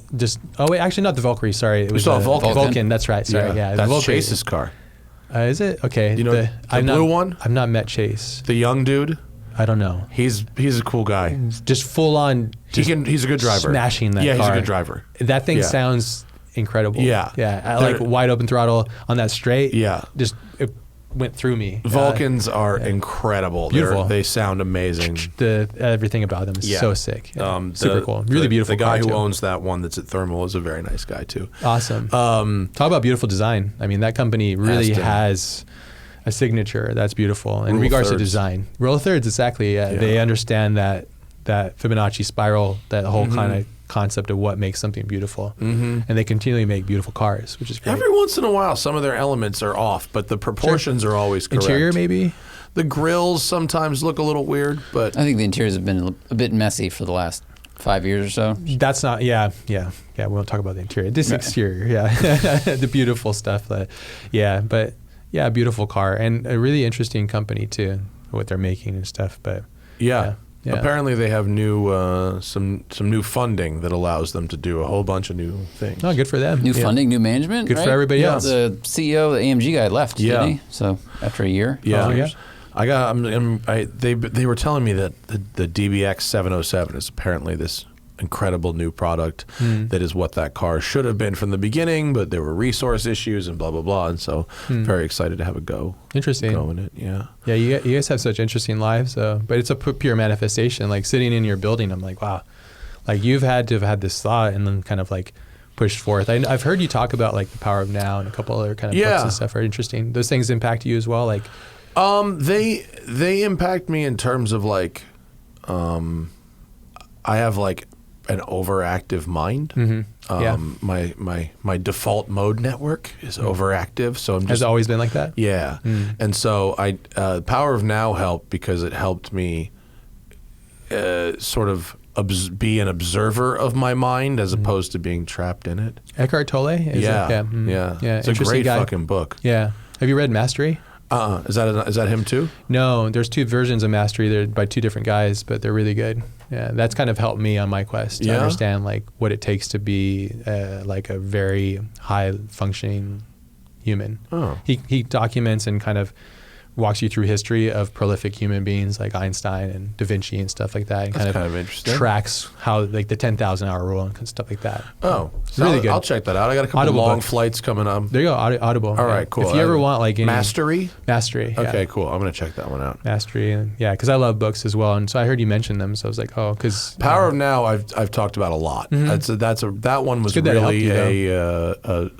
that's the book for anyone who was listening that I couldn't remember that I blanked on it when I needed it the other day when we had Hurt on the show because there's a thing in Power of Now about trying to turn off the overactive default mode network by doing high intensity action sports like motorcycling and racing cars and stuff. Like Rogan does that kind of stuff too. Yeah, puts himself in the ice and then works out super hard. Yeah, I'm really into like cycling, fixed gear riding, and I love the intensity of like how pure it is and. Like my new goal is like how to get aerodynamically like proficient so that I can maintain. You don't have one of those bubble things you put around your bike, do you? No, like that's a bubble thing. You have the cool helmet. The teardrop. I'm shit? still trying to find the helmet that I want to have. There's the book. Yeah, that's Robert Greene. There's another one though, but which is the better one? Start with Robert Greene. Okay. Yeah, this one's a really good one. Okay, cool. They're both great though. I think you'd take a lot from them. Okay. And I think like. You probably recognize a lot of your quests so far in some of this stuff, and then you probably just go, "Oh, that's interesting." Like that person went there with that, and it's just cool to reflect, and like on really high level prolific human beings. Like I love that stuff. So cool. But no, I don't have that helmet yet. I don't know. But there is a whole thing. Like there's a coefficient drag and all these things. Like like your body. The velodrome helmets. I love that stuff. Yeah. I'm like going down that rabbit hole of like what makes something efficient because your legs it's why so simple, if you're so efficient are you fixed gear? Gears are efficient. You're 100% right. Well, it's a different frame of mind in riding though. I like the fixed gear aspect because it's like it's very disciplinary. I trained jiu-jitsu for a long time too, so I like the clean directional like aspect of it. It's very simplified, and I know if I just get on it, I clip in and I'm there and I'm doing it. I treat it almost like riding a motorcycle too. I have to be very hyper aware because all my moves have to be like I have to see chest way ahead. Yeah, I don't know. It's a weird thing. I also like punishing myself with weird stuff too. To talk about what you're saying, like cutting out the mind because my mind is going like crazy all the time. Because the stuff you guys see that I'm able to use the computer to translate is just part of what I'm able to like really that's in my head. You know? So I'm slowly. Because like designing cars and doing that stuff for like feature films is just one aspect of my life that I love. But you have a whole other digital, just pure artwork thing. Yeah, you sent me. We talked a little bit, briefly about my hatred of NFTs, which is good. I would like to talk to you about that because you're the kind of and as I said to you before that you are the kind of person for whom the NFT is a legitimate thing and not a scam. The digital artist can't stand scammers. Yeah, it's a sadness. Well, it's just been co-opted. Yeah, unfortunately, a lot of pumping, dumping. Like that's why the market's completely destroyed itself. Basically. Right. So what happens when someone like yourself wants to use this technology, which is revolutionary and is very interesting, to sell a legitimate piece of art? Trace it appropriately. Sure. But the term itself now turns off a potential buyer. Totally. It's a big thing. My origin story into NFTs is because I'm good friends with Mike Winkleman, aka Beeple, and I've known Beeple for over like a decade, and he's a cool dude. And he was doing his thing, and he was like, "You got to get into this. This is crazy." And I was like, "What is this?" Because as a digital artist, up until the blockchain NFT technology, we had no way of appointing authorship, therefore appointing like value to something digital, because everybody just thought, oh, it's a JPEG or you made it in Photoshop. There's a big misconception. People are not educated and understand like how complicated it is to make things in the computer. It's like you don't just press buttons. It's actually very complicated, and you have to have a deep understanding of how light works and all that kind of stuff. So, so he introduced me to that world, and flash forward, I guess, I made a piece, and it went up for auction on Christie's. And so you gotta. If I try to paint a better picture, I come from very humble beginnings. Is that what you sent me? Yeah, that's the Christie piece. How do I get that to Zach? I forgot to. Is it in your email? Yeah, Degradation. Oh, okay, 1983, cool. Yeah. Perfect. Yeah, pull that up, Zach. It's real cool. It's a beautiful piece. And it moves too, so and it animates. So how do you? Is there a way to animate it? Maybe if you hit right key, so that you're just on a JPEG of a still of it. But if you I think if you hit it says 1 of 4 at the top there. So if you click over to another one, it maybe gives you the. And that one, you keep going to the right, and then I think the last one is the last one is actually. Oh, but here it's we go. Compressed, yeah. So it'll. Well, we could still, for purposes of, yeah, it's like a CGI sequence that you would see in a sci-fi film, basically. Yeah. That may not even really do it justice, but that's the beauty in art, though. Yeah, it's subjective and it's based on opinion of the viewer. But it's like many layers, lots going on. It's 24 seconds long animation, right? Is that the full length of it? That's correct. Yeah. And so 765 frames or something like that. So if you the tough thing for me about digital art, and this was always kind of true, is what do I do with it? Sure. You know what I mean? If I do I now hang a LCD monitor on my wall and run it on a loop? What do people do with it once they buy it? You can print parts of it out. You can do that. Well, it depends on what's your experience with art? What is? Well, in terms of buying as a consumer, yeah. I mean, as a consumer, I've bought photography. Yeah. I've bought paintings. I've bought a couple sculptures. I'm not. No, but you're much higher than most people. Most people don't. Most people don't buy anything. Exactly. Yeah. So I have bought some fine art. So you're pretty before. intimately connected to art. Yeah. Yeah. Okay. I mean, and as someone who was a photography major, I totally understand paying art for their work and what original art is versus copies and whatever. So I get it. But the hardest, whenever I go to a museum or whenever I hear museums, because I don't spend as much time in museums as much as I would like to. I try to. I try to. Yeah. Okay. Definitely. Yeah. And LA has some good ones. Getty's right there. Getty's good. The Broad is great. MoMA's here too. MoMA's here as well. Yeah. I like the science museums too. California Science Center is awesome. Yeah. But it's culture. But I've always had just this mental block of how to really process digital art. You're not alone. In my home. What do I do with it? So the art for you has value when it's at home. Because I see it, because it's there. I walk past it, I see it, and I appreciate it. And I would say, and I love that we're having this conversation, because that's a very valid place to come from. What do I do with this thing, and why is this relevant? Yeah. But so let's take Degradation, for example.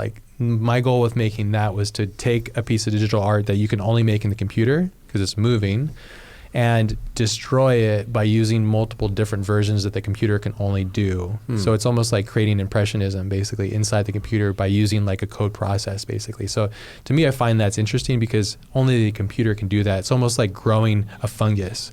You can only grow that same fungus, or a snowflake only has that uniqueness. So that, to me as the artist, but what you could do as an owner of the art, because somebody bought this and owns it, you can do many things with it. You can own it on the blockchain. You can say, I own this. It can belong online. Or you can take it and put it on any screen. It can go on a phone and stuff. Or you can print it out, or you can also have a screen that it's playing on in your house or whatever. If you find that relevant, if it was me, I would probably take certain stills that I like and print that out, like photographs. Because sometimes the moving thing is too rambunctious. And because we're around and inundated by so much moving stuff, I would actually rather it just be moments of it that I like the most, but that's just me. I process things a little bit differently too. Also being an art maker, it's a little different. So I'm a fan of artists, but just in different ways. So and of course, one of the criticisms of NFTs is all right, if I can screen grab this frame and I could print it out and stuff, the res will be worse, et cetera, et cetera. Sure. But is that What is your response to that usually? Well, you can do that to anything really. Like you can take an Ansel Adams and grab an online thing and print it, but what are you doing? You know, are you really collecting it? Or do you really own that? Do you really have any connection to that? Not really. No. You kind of. No. But I think but I do have in my house some reproduction art that I feel like maybe that's not the wrong example. That's not the right example. Keep I going, think. It's not. It's. I'm not saying I like stole a shit, but like I have non-original posters of stuff. Yeah.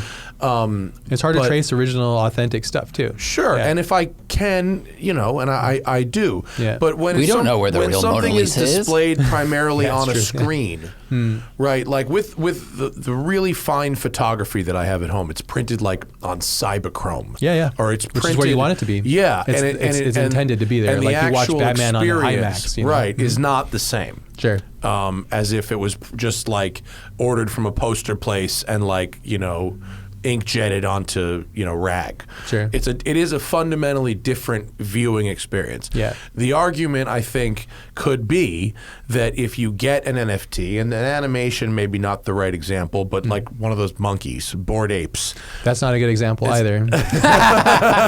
I'm being honest here. I totally agree with and you. I don't mean to throw people under the bus, but that's a commodity. That's not That's not necessarily what I would consider the art. Okay. Thing. Just my opinion. So, but if it wasn't, if it a lot of value in those things, but I don't understand it. Yeah, but if it's it didn't Pokemon. require the high res animation, if it was a lower res and a static image, Sure. would the experience of viewing it on a screen differ if it was the original versus a copy? You're a watch guy, right? Yeah. We understand the difference between quality of replication and originality, right? It's the same thing, I would think. You know what I mean? Yeah, usually I can own feel it though. There you go. Because you are looking for the authentic, true thing.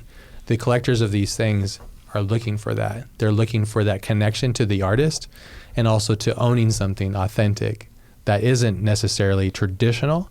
They want something new, cutting edge, something new that belongs to something different. They're kind of just unique people too. Like my collectors are very unique people.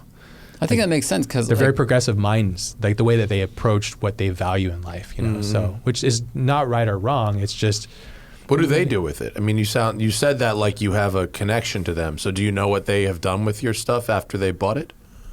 For me personally, because my whole approach to making NFTs is I could have made a lot of money by dumping a lot of art out there and like pushed a lot of it. I did not. I have only minted, I think, 7 or 8 pieces total. That's a very small amount considering I have terabytes of data that I could have sold. My whole thing is this is NFT technology. I don't believe is going to go anywhere. I believe it's a report card of who you are in this space, and it's only going to go longer. So it's like a legacy element. So art is subjective, scarcity is not. My approach is I release only the best work that I can in a very small amount, and I sell it at the way I sell it, and that's it. That's my approach. So the people that buy my work, they hold on to it, they covet it, they believe in me, they believe in what I'm doing, my legacy, me as an artist, all those kind of things. So yeah, it's pretty fascinating. It's really weird, and it's all new to me too. I don't have all the answers, but yeah. But what they can do is they can sit on it, let it progress. They can sell it. They can do whatever they want with it, really. So at that point, just like any piece of art. Before too. NFTs, what would you do? What would I do as a digital artist? Yeah, like I'd if work you for want, Apple or design a Batmobile. No, but like if you could Christie's sell a piece of your couldn't. art? I don't think you could. Oh, I mean, I think they've done that where it's like they'd give it on like a USB stick and that was it, like something like that, equivalent to something like that, Because like imagine paying a fucking $1 million for like a USB stick. It would be weird. But that's what you do when you have money. You just do weird stuff with it. Yeah, I guess. Because I mean, we all have been around affluent people. Like they do weird stuff with their money. Yeah. There's just, I own 10 boats. Have you ridden them? No. Well, that's weird. That's a weird thing to do. Yeah. That's a good example because it gives that person a charge. I mean, some people are buying boats because they want to flaunt them and they want to say that, but some people... They buy art because they want to flaunt it. We don't we can't experience the internal charge or joy that someone gets from either owning a boat or owning a piece of art. And unless you own it. Unless you own it. Yeah. So I think the outside criticism of NFTs, which definitely Bored Apes and all those other things kind of tainted what it was about. Which should deal with the criticism in which it receives. Oh, right. Yeah, totally deserving of all the criticism it got. Like so many shill scams, et cetera, in the space. Yeah, unfortunately. But like with this, the people that bought the art, they want to own the thing. And I remember I was looking for like Robin Williams art like years ago, and because I'm just a huge fan. Yeah. And someone on Amazon was just selling like a black and white photo or poster of him, but it was from a company with no name. It didn't look licensed by the person who took the photo. And I looked at it and I saved it in my wish list for like 5 years, but I just couldn't pull the trigger because I was like, I don't. There you go. Think this is that's exactly this it. is not authentic, and I didn't feel okay that. about buying it. So I guess that's because you wanted want a connection to it, right? The artist, I don't just want the image. No, I want the connection to the person, all the other things. And the collectors, my collectors, I have a connection to them. Like we talk and we engage, and like they want to know more about my practice and how I make the work I do and stuff. So it becomes kind of like this experience, which is really cool. I don't know. I find it fascinating, So. Yeah. Well, it's completely cool. different though, because we kind of exchanged, and I was like, I can't wait to talk to you about this, because like I don't want to ever feel like, or I'm not representing NFTs at all. To be completely honest, I'm completely void of that space. I don't pay attention to any of the noise, any of the trends. I don't care about that. I care about what I'm doing as an artist, what's sovereign to my path, basically. Sure. That's all that matters to me. Yeah. Yeah. Well, it's just those 3 letters in the last 12 months. Yeah. It's a hype market. Yeah. Right. And people are abusing it, and it's unfortunate. And I don't condone that. I don't like that. I mean, the number of companies that have approached me directly. Hey, I see what you're doing on YouTube. I see what you're doing here. Yeah. We will make NFTs for you. Yeah. Go through your iPhoto library and send us your 10 favorite moments. Sure. And we will turn them into NFTs and sell them. Mm-hmm.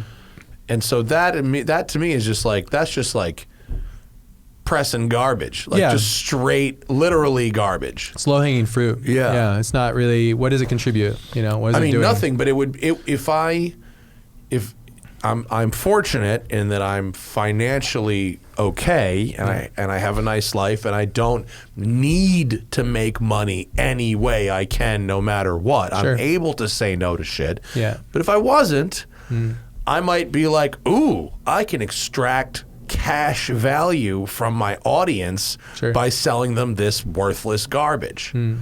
So that gives the whole thing a bad name, because so many people are doing it. Corporations are doing it. Well, I mean, even Aston Martin. Aston Martin made NFTs of like there's some fucking like BTS testing B-roll. And it was just like, guys, what are you doing? But if people buy it, and also what is a corporation? Well, they shouldn't, but what is a corporation? A corporation is designed to feed itself. Yeah. It's designed to make money. It's designed to be part of the capitalist system, So it's designed to extract value from its audience. Yeah, that's a good point. So, it's almost like, Did anyone buy that shit? I don't know. This is 2022. I know you're saying from 2020. No one bought the Z06 one. GM tried to do a Z06 I've been approached paired with an NFT. I've been approached to the moon and back with that kind of stuff. And it's like, it doesn't align with me. Like it doesn't align with me spiritually. It doesn't align with me. I'm just not, this is like cool. Like, and part of me is like, damn, I could have made a lot of money, but I've realized through time, it's like money isn't what the happiness is. It's about who you surround yourself with, the memories you make. You can have very little money and have a lot of time, a good time, and you have a lot of fun, So, but for me, that's probably another side that I don't think really gets any spotlight because it's boring to talk about potentially. But like, I'm a digital artist. I've been making digital art on a computer, akin to like photography, right? Like that was as disruptive. NFT technology is as disruptive as when the camera entered the art world. It's bar none. You think when the film camera entered the art world, or when the digital camera entered both. It had two renaissance basically. Yeah. Photography had 2 stages. Well, 3. Well, actually about 2, I think. But yeah, that's the 2 things. You got to also think like, as a digital artist, my art is attached to technology, right? Because the way I make my work is through programs. Programs are run by technology companies, and they're constantly feeding and constantly evolving. That's already hard enough to keep up with. Now my art is attached to currency. It's fucking crazy because now it's like part of this volatile, weird currency. And now, on top of all that, there's AI. You got into that, the deep learning AI stuff, image generation that's based on AI search engine stuff. It's nuts. Imagine Googling for something. Anything that you can imagine, you search it, and it comes up. Instead of finding like kind of like 50% what you're looking for, let's say like you're looking for like Hulk Hogan driving a Jeep. Okay. You'd put this into like this generator, this AI generator, and it will give you Hulk Hogan driving a Jeep. Yeah, what's that site that? It's called Midjourney. There's Dali. There's Midjourney. I've never played with it, but it's on amazing. Combining images into hundreds of thousands of images. and it'll just create the image that you're looking for. It's crazy. Really? It's nuts. Now that's fucking interesting. It's terrifying to a lot of people that are art creators in the digital space. but it's Dali creating images Google. from text. This is nuts. Have you guys not seen this stuff? I've No, seen it. I I've seen the have results. not. I've never No. used it, but Yeah. my friend Wow. sent me the stuff they made, and Yeah, so like look, they're like, oh, make So a cat or wait. So something. click on the text prompt to view more. A pentagonal green clock in the shape. So it just those are the images that it makes. that it makes. It's fucked up. It's crazy.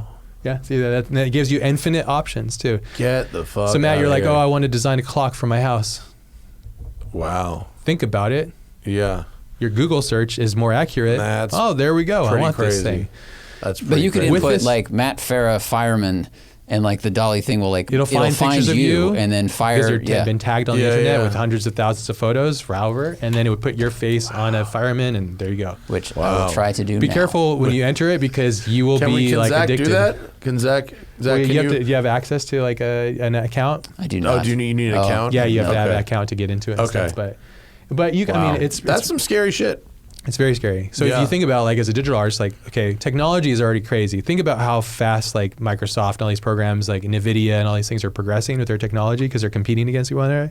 Now we have currency, which is cryptocurrency, and all this stuff's happening, and NFTs and all this weird stuff's happening. And then now the AI thing. It's just like, for me, I feel like as a digital artist, I'm in the renaissance, but it's also like, oh my, what the fuck's happening? You know, like it's crazy. Wow. Yeah. Because like before I designed the got Batmobile, I could have distracted went crazy. Zach had a page and look, a camera that looks like R2D2. Yeah, there you and go. there's that dude Yeah. like Hasselbladded Yeah, Hasselblad. R2D2. Yeah. That's awesome. It's crazy. Actually looks great. I would buy that camera. That So camera there you go. rules. But the cool thing about it is now like it becomes down to taste. right. What's your taste? How far back is your taste? How good is your taste? What does that mean? You know, like all these things, everything rises to the surface where you need to understand why am I making the image? And that's really the core of what I think is fascinating, you know, and like you get deeper into who am I? What am I doing? Why am I doing this stuff? And like all of those kind of things, you get really, well, at least for me, it's fascinating because it's like, it's a journey, you know? Yeah. So this stuff is crazy. I highly urge you guys to try it out because it's highly addicting. So be careful with that too. So I made like 4,000 images in like a couple of days. I was just going crazy. That's So- fucking crazy. I mean, Yeah. imagine I'll show you just some stuff after. pairing that with some hallucinogens. Oh yeah, crazy. mean, And you can animate. I think it's Dali. You can animate it, so it looks like mushrooms. Like it looks like a mushroom fuck because it's outta like, here. Yeah. like. Have you seen Midjourney, the movie, or the Midsummer? Have you seen Midsummer? Yeah, it's got like, it's probably a very accurate kind of version of that kind of stuff, but very psychedelic and like things are pooling and like, or like Gaspar Noé's Enter the Void. Have you seen that? Artsy I films, clearly yeah. need to see more artsy films. Yeah, just hit me up. I'll give you a list. Yeah, Yeah, I need the If Ash you want Thorp that, yeah. fucking movie list for sure, dude. got a lot of weird stuff that I like, but it definitely Wow. pushed the limit of those things. Well, yeah. I'm a fan of Salvador Dali, so I can. Do you like his work? Yeah. Did you see the Dali in here? Did you I go heard in the you have bathroom? like a replication or something like that. Or No, is I have that a real one. Yeah, It was in the bathroom. that's crazy. The mystery Dali. What we do you call like it. about his work? It's the one I have is not like melting Sure. clocks or anything like Yeah, that. of course, It's like it's like an etching. Any of his work is fascinating, though. But You know his process, right? He would put himself to sleep, hold the bell, and then the bell would fall, and he would wake him up, and he was in that transient zone. oh, And that's I how he didn't gets know his. that. That's how he got his Whoa. ideas. Oh, so. I didn't know that. Oh, That's that's funky. super cool. I As just I like understand it. I just like the aesthetic and the mustache. Well, he was like. No, he was like a fucking. He was legitimate. Junkie. Like, he was a legitimate, interesting person, though. I think, and also Yeah. like having the identity of understanding like what that means to be an icon. You know, like Yeah, very fascinating guy. Yeah, but his art's very cool too. I've seen some of his some of his famous work's very small too. Yeah, it's not as big as you'd think too. Right. But the surrealism is cool. The one I have is like this big. If you like that kind of work, I mean, this AI stuff makes it. Yeah. Basically, it literally makes it. Yeah. Like, you're like, that's why I'm into playing with it. Oh, it's cool. Yeah. Well, then you become an artist almost, but it's called prompt art. You put words in, then it kicks it out. Oh, that's what that's called? I didn't know that had art. A name. Well, now it does, yeah. Oh. Yeah, did you just make that up? No, I think okay. I've heard it. Yeah, Okay. but it's fascinating though. So like, it's Wild. very tumultuous though. Because like, when has in art history and art general, because you understand photography, when has it been this disruptive where art has been attached to currency, engineering, technology, and artificial intelligence? Well, I've never actually given it that much thought. I mean, art has certainly been tied to currency. Yeah, of course. In the past. I mean, if you go back to the Renaissance, like people would pay for things with art directly. Even like Michelangelo and shit. But what about engineering? A little bit engineering, but not at the level. Well, I'd say that there's some engineering in terms of making pigments, making castings, making sculpting. Sorry, I was just thinking of just, there's engineering in that obviously too, but a little different. But not as severe and not as fast. Not as in rapid. The production. I mean, people would make machines that would make art, like spirographs and stuff like that. Yeah. Wow, this is an interesting thing to think about. I've never really tried to. That's what makes digital art so weird. Them up. Yeah. Because it's a part of like now. Yeah. And then now is like rapid. Yeah. It's How much faster of your time is spent seeking new technologies and trying to implement them? Not a lot. Okay. Yeah, I spend a lot more time because I use both a PC and a Mac, and I use like 40 different programs. So like I'm just trying to like ride that horse, because that's already really heady. Yeah. Because every program uses a different interface, Yeah, and do the files necessarily work with each other as well? Like you can use interchangeable stuff, but you have to understand like how that works, that protocol. So, right. But it's all protocols basically, and it's basically prompt art. It's really old archaic version of prompt art. I take the mouse and I move it left and I click the thing, says file, and I load a thing and blah, blah, blah, instead of just typing the thing. So it's like Do you use a stylus? Yeah, I have a large Cintiq and my whole office. I have a desk about this big and it's electric, so it moves up and down so I can sit and stand because you have bad back too? Yeah. Yeah. So I have standing desk at home. It's good. It's clutch. Yeah, it's important. Yeah. And I like to sit and stand through the day, so these chairs are pretty These are good. The too. Capisco chairs. These are good chairs. Never sat in them. I've seen them on podcasts and stuff. Yeah, they're good. Yeah, they promote good like posture. Yeah. If you're sitting here doing a lot of radio, they're excellent. That helps. Yeah, that's cool. But it helps me like connect to the art though by being able to touch it, like work with it. So I've never done stylus actually. I'd like to like really play with one a little more. Go race at Palomar and come over. So and you like wine? You guys like wine? Oh yeah. Yeah, I love wine. So. Oh yeah. And Temecula has good wine out there. Yeah. No, wine before Palomar. They do have good wine down there. Yeah, if you like Italian kind of wine, like. Yeah, the longitude is perfect. Is pretty very close. Pretty good wine. Yeah. Longitude, latitude. Latitude. Latitude. Yes, right. Latitude. Yeah, Sorry about that. Yeah. We got a few questions for you from our Patreon. Let's hear it. Patreon.com/The Smoking Tire Podcast, of course. Questions for our guests. An ad-free listening experience. All right. Get the show right away. You know how it works, folks. Patreon.com/The Smoking Tire Podcast. DB says, Ash, I've been following your work since I was a design student and first saw your FITC Tokyo piece. What was that? So FITC is a speaking conference, and they do like title sequences that introduce like the event, and this was kind of an iconic thing in the motion graphics world. Oh, okay, cool. I was wondering if you had any advice for designers and visual artists who already have good footing in the design industry but want to do more work in the automotive space. This is a good question to have here, actually, which is great. I always loved cars, and I just did them, even though they were like, nobody was cared about doing cars. And, FITC title sequence, like it's on my site. You can probably see it. It's totally disparate from this. And that's why I was kind of explaining, like cars is like a thing that I do on the side. It just so happened that I aligned to do the Batmobile. That was like, oh, cool. Like I hit the jackpot that day. So if you go up to the far left on the menu, if you click that, and if you scroll down, I can take you right to it. Just that's actually some of it. If you scroll down, right to the right up there, right there, that one. Yeah. That thing? Yeah, so this is the title sequence he's referencing. Cool. But yeah, so if you just play, you can see it, but I don't know if there's audio. But so in regards to like advice to somebody that's like a designer that wants to get into automotive, I would suggest you just find the cars that you love the most and then just make them like in digital version and like augment them and add your own taste and style to them. And what kind of wheels do you like on them? What kind of color? What generation? Because I showed you. I cook. I find a recipe I like, and then I like to cook, and I find a recipe that I like, and then I change one ingredient at a time. That's cool. And then I change them all the time. After I change 2 or 3 ingredients, I find I've made my own thing. I always equate food and cooking to art because it's very similar. Food's the best art because it sustains life and it's easy to do. But that's a good piece of advice. So just recreate a car that exists and then start changing one thing at a time. Yep. Or just augment it. Like if you wouldn't mind, I just sent it to you, but like if you go to Make Haste Corp, MakeHaste Corp. Oh yeah, we didn't even get to that. This is crazy. We just launched this. I'm super proud of this. And this is like makehastecorp.com. Yeah. And then probably won't come up because we just literally launched this. We're probably not even on Google. You are right there. Third result. Okay, sorry. Yeah. So if you go here, so this is like basically what I just said. So my buddy Carlos Spacino and we basically build 2 cars that we love, and we build our own versions. And so like we just released the 2 cars. He built a 70s Nova, and I built my dream car, which is a GT40. Mm-hmm. So if you scroll down, Zach, and on the left you can see the GT40. So like on the left, right there, the orange one. If you click on that, that'll take you. This is all completely CGI, it's all just my dream car, basically.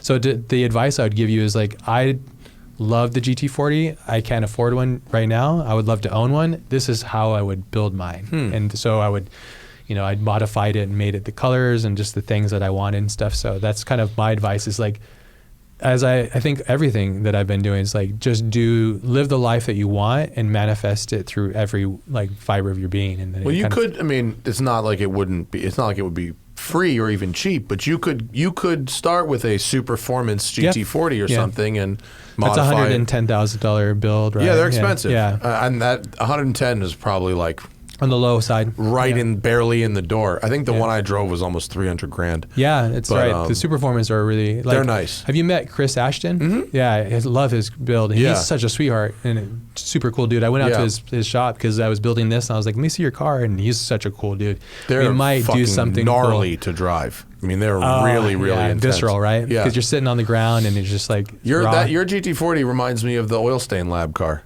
Oh yeah, you know those guys? Yeah, I've seen some of their work. Yeah, they did a Porsches, right? That half 11 thing they did. Yeah, I just took off the rear because I wanted to see the engine. The half 11, I think. I don't know if I've seen that. Maybe it's not virtual. It's real. Oh, is it? But it's awesome. fucking. Is it iron? Like, is it metal? It's bare metal. Ah, that's cool. And it's can you grab a picture of that real quick, Zach? The half 11. You guys just had him on the podcast. That's cool. They were great. Awesome. Didn't they do Ken's latest Porsche? Yes. Yeah, that's awesome. But look at this. This thing is like a fucking death trap. And incredibly gnarly. And they started with a concept. Yes, I've seen this. So they have these photos, these fake they do photo historical, bashing. And it's basically a chopped 911, but that's the rendering, but it's actually it's a real thing. The real ones are on their Instagram. So it seems like, to go to his question, like, no, it's okay to get footing. Something that you did that in that year you grounded out.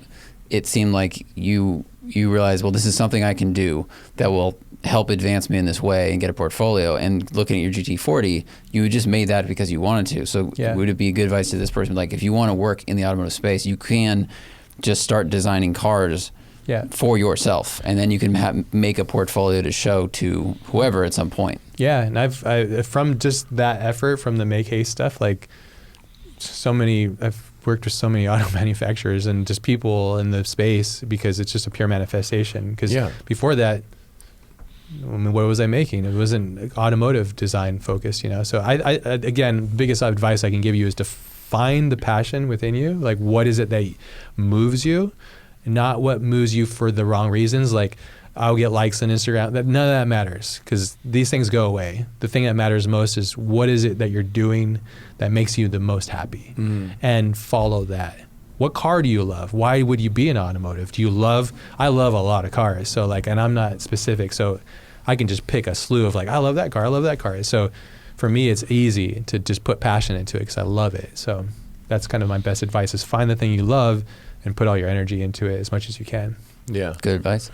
JD says, any plans or opportunities for you and Carlos to partner with a builder to bring some of your personal creations to reality? Yeah. Well, I mentioned Chris Ashton, so I spoke with Chris, and there's nothing locked yet, but he's the type of person that I would love to work with because his attention and his imagination is on par. I feel like we can really make some really cool stuff together because his Mustang is really fantastic. The GT40 is. So I would like to build something with him or a potential builder like that. Like I even saw like the Baja 911. Oh yeah, TJ's car rules.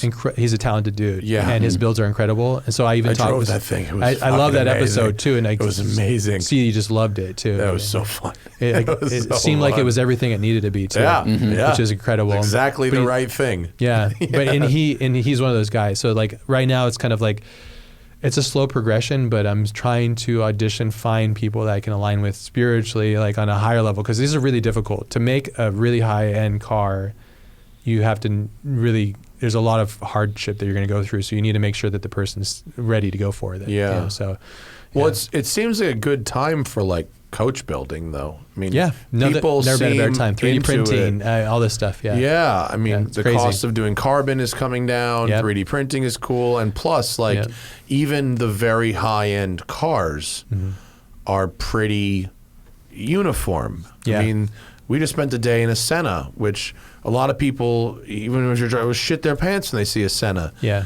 But someone who's seen a bunch of Sennas is kind of like, I mean, it's a nice thing, but like, oh, that one's red and that one's blue, but like otherwise, what can I do that's different? Yeah.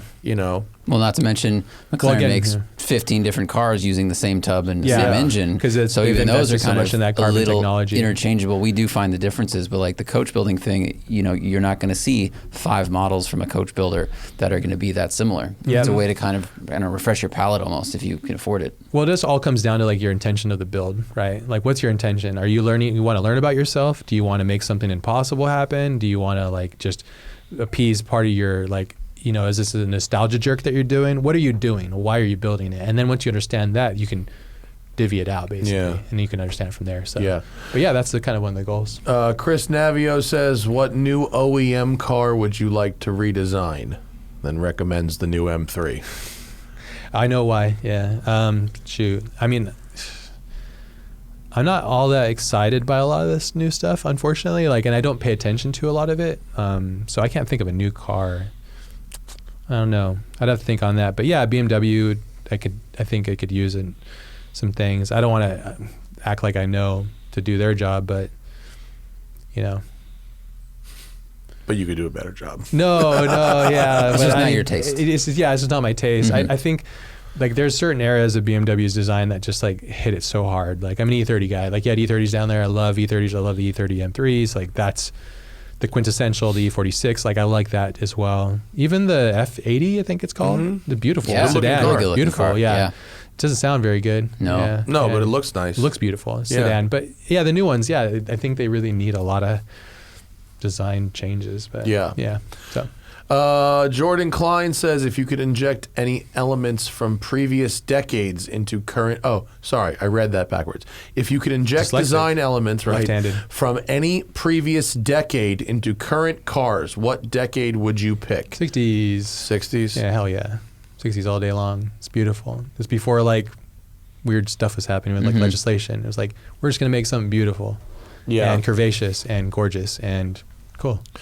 Yeah, I mean, there's definitely some reasons to get rid of certain things. Like, I love fins, but they are dangerous, as it turns out. Totally, yeah. I'm talking about Italian, European 60s. Yeah, curves are not typically dangerous. No, but that's what I love. I love that when I think about designs or wedge, I love the wedge era. So that's like 70s Giugiaro. Yeah, I mean, like stuff, what Hyundai just did with that concept. Love it. The Ioniq Is awesome. the H. The whatever the fuck thing is that looks like Giugiaro, basically. It does look like Giugiaro, and like Heisel. Yeah. Had like a a design baby. Yeah. It's cool. A lot of people. And it's got the box flares on it, which I love box flares. A lot of people, ironically, were like, "Did Ash do this?" And like, it was cool. Like I was like, "Wow, I have a presence in this space," because a lot of people are like, "Oh, Ash designed this," and I was like, "Oh, I didn't even know about this thing." Yeah. So, but it's really beautiful. Envision 74. Yeah. Dumb name, And looks cool.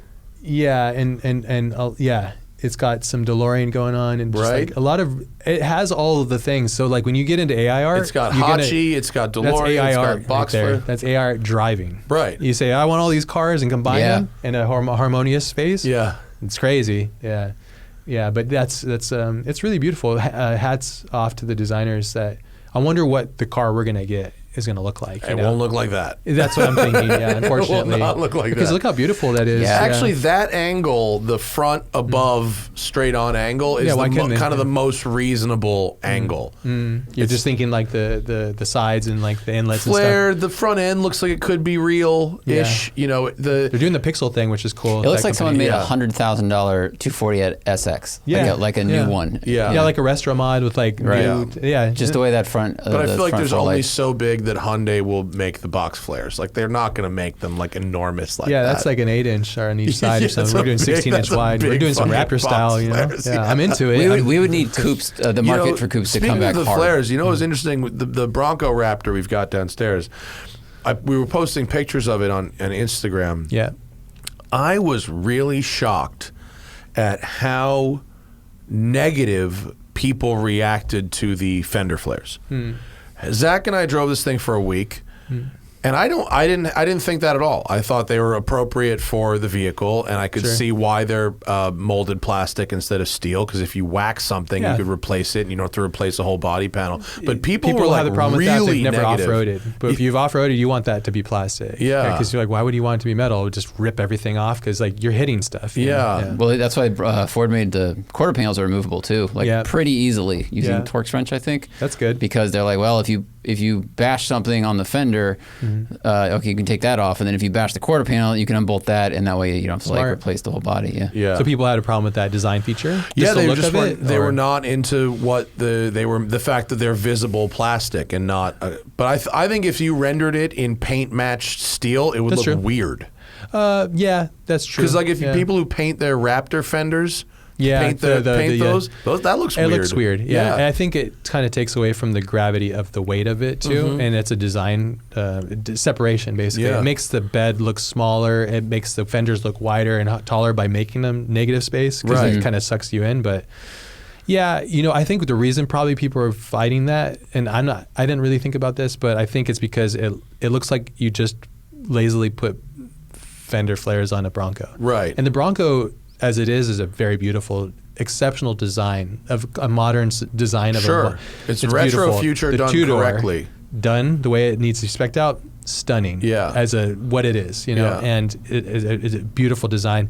So I think when you look at the Raptor, it's almost like, why don't we get something different? Maybe almost like widen it out and do the Hyundai style on it. Yeah. But then Right, because you get it's into almost like it's different not states. as it's not as pretty now as the regular one is. So Yeah. everyone's like, oh, Yeah. it's not connecting with them the way that the other one does. It's like, And well, it that's should be because the it's more of a superior race truck. Yeah, and it should be the superior product, but it doesn't necessarily. But that's the thing. translate that, Does so- speed always equal? The Senna is a good example. Speed doesn't Yes. always equal the aesthetic superiority. Yes, and you guys know that obviously because you're like, you go in, you drive a crazy car, and you get in one that's not super crazy, but you're like, I'm having fun. I Yeah. love the smell. I smell like gasoline after this, and I love driving my old beat up car because I can just throttle it out or whatever it might be. Well, and even to go to like the 60s, like people who've actually driven them, myself included, Yeah. know that the small block Cobra is the superior vehicle. Yeah. The 427 Cobra, if you're not actually racing at Le Mans, is an inferior driving machine. I saw you drive the white one. Yeah. Yeah, you said your foot was on fire. Yeah, it was. Yeah, but once I figured that out, but- Cobras in general aren't the best. But I always, because that's actually the next car I would like to build is I don't know if I can afford a super performance because I'm going to do a gateway drug basically. I'm going to do Cobra, Yeah. I'll do Daytona, and then I'll do G40. I support I your would entire save factory I would save 5. your money and go just cut straight to GT40. It really does drive better than the other ones, like by a lot. Okay. Well, even with like non-independent rear and all that kind of stuff, because I've seen you driven. I've driven all of them. Yeah.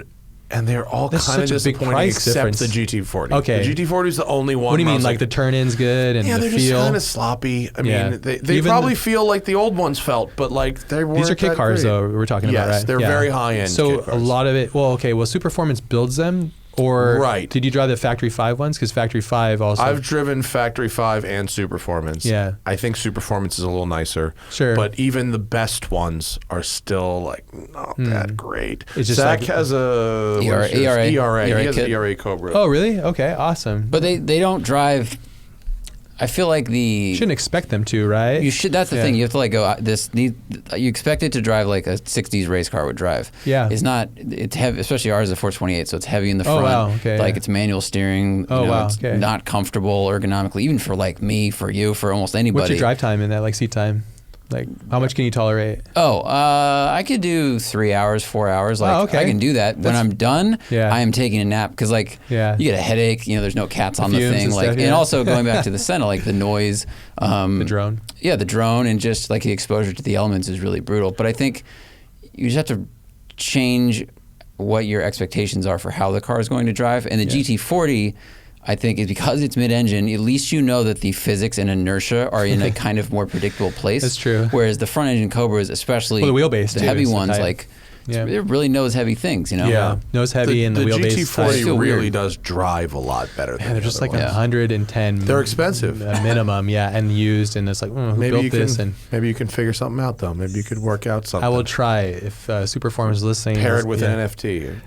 No, let's not attach that. No, but no, absolutely, because I mean, I just find those to be absolutely just beautiful, and maybe I should live my best GT40 life, But the Cobra was the one thing I thought, because we're in California, you can't really modify cars at a certain level. I think 74 and above. Yeah. So it's 75 and above. Yeah. It takes a lot of cars out that are awesome, which is unfortunate. And there's a lot of cars that aren't modern that have that modern awesomeness. You still have to modify them in order to enjoy them at the level in which you want to. So we just drove that crazy Volvo P1800 Cyan, which is a 71, but it has like a fucking 2021 Volvo race car motor. Wow. How was that?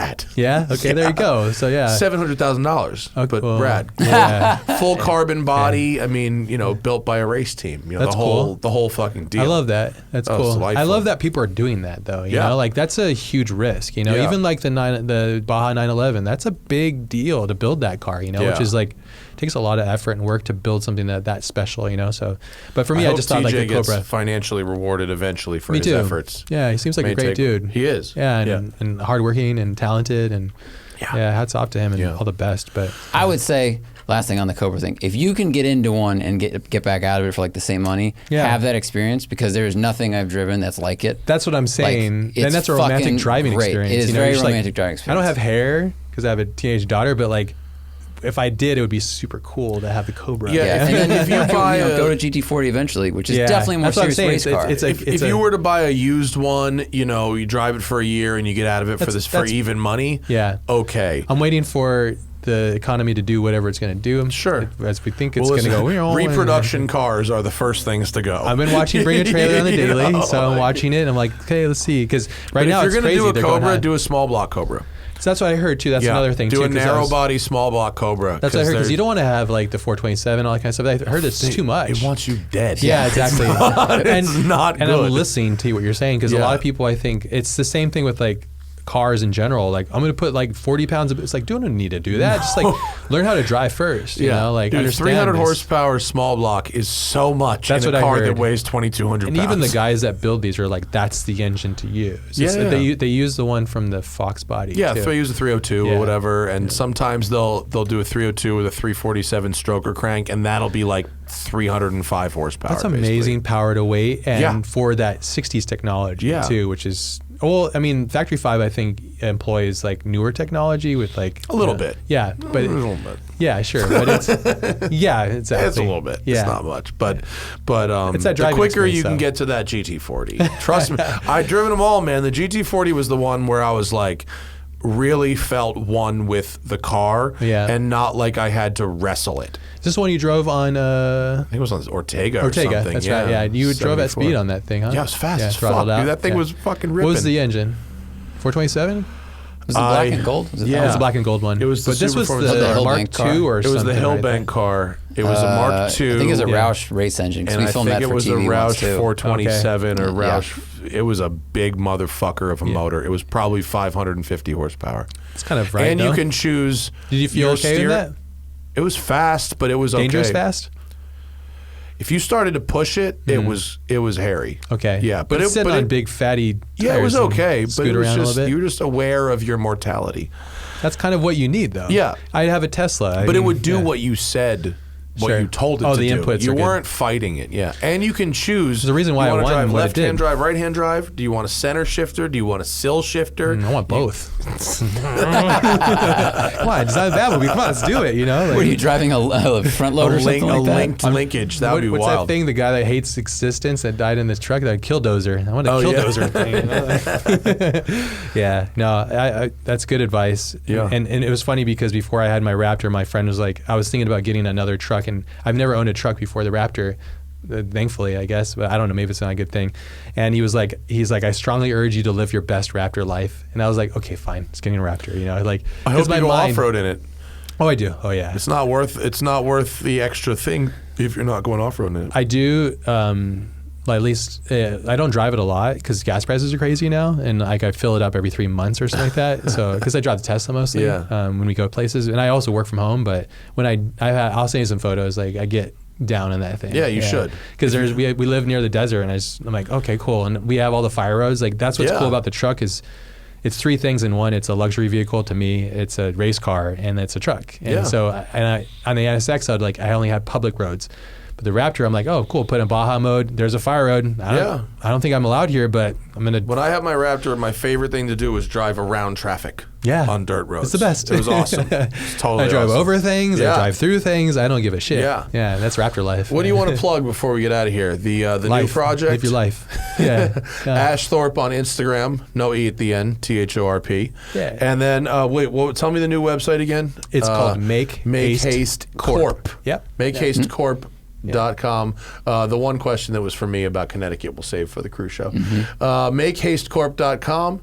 And if you are a man or woman of means, you want to make one of these digital creations into a real creation, you know where to find a motherfucker. And Matt can drive it. And I will drive it. We'll make at Thermal with a wet towel. Yeah, do the wet towel at the end. Posting up at Thermal is where you're going to get money for this. That's where those people are. Yeah, and I met quite a few, so it's just a matter of time. Yeah, for sure. Thanks, Ash. This was a great conversation. Appreciate you. Really enjoyed you coming really down. Fun, man.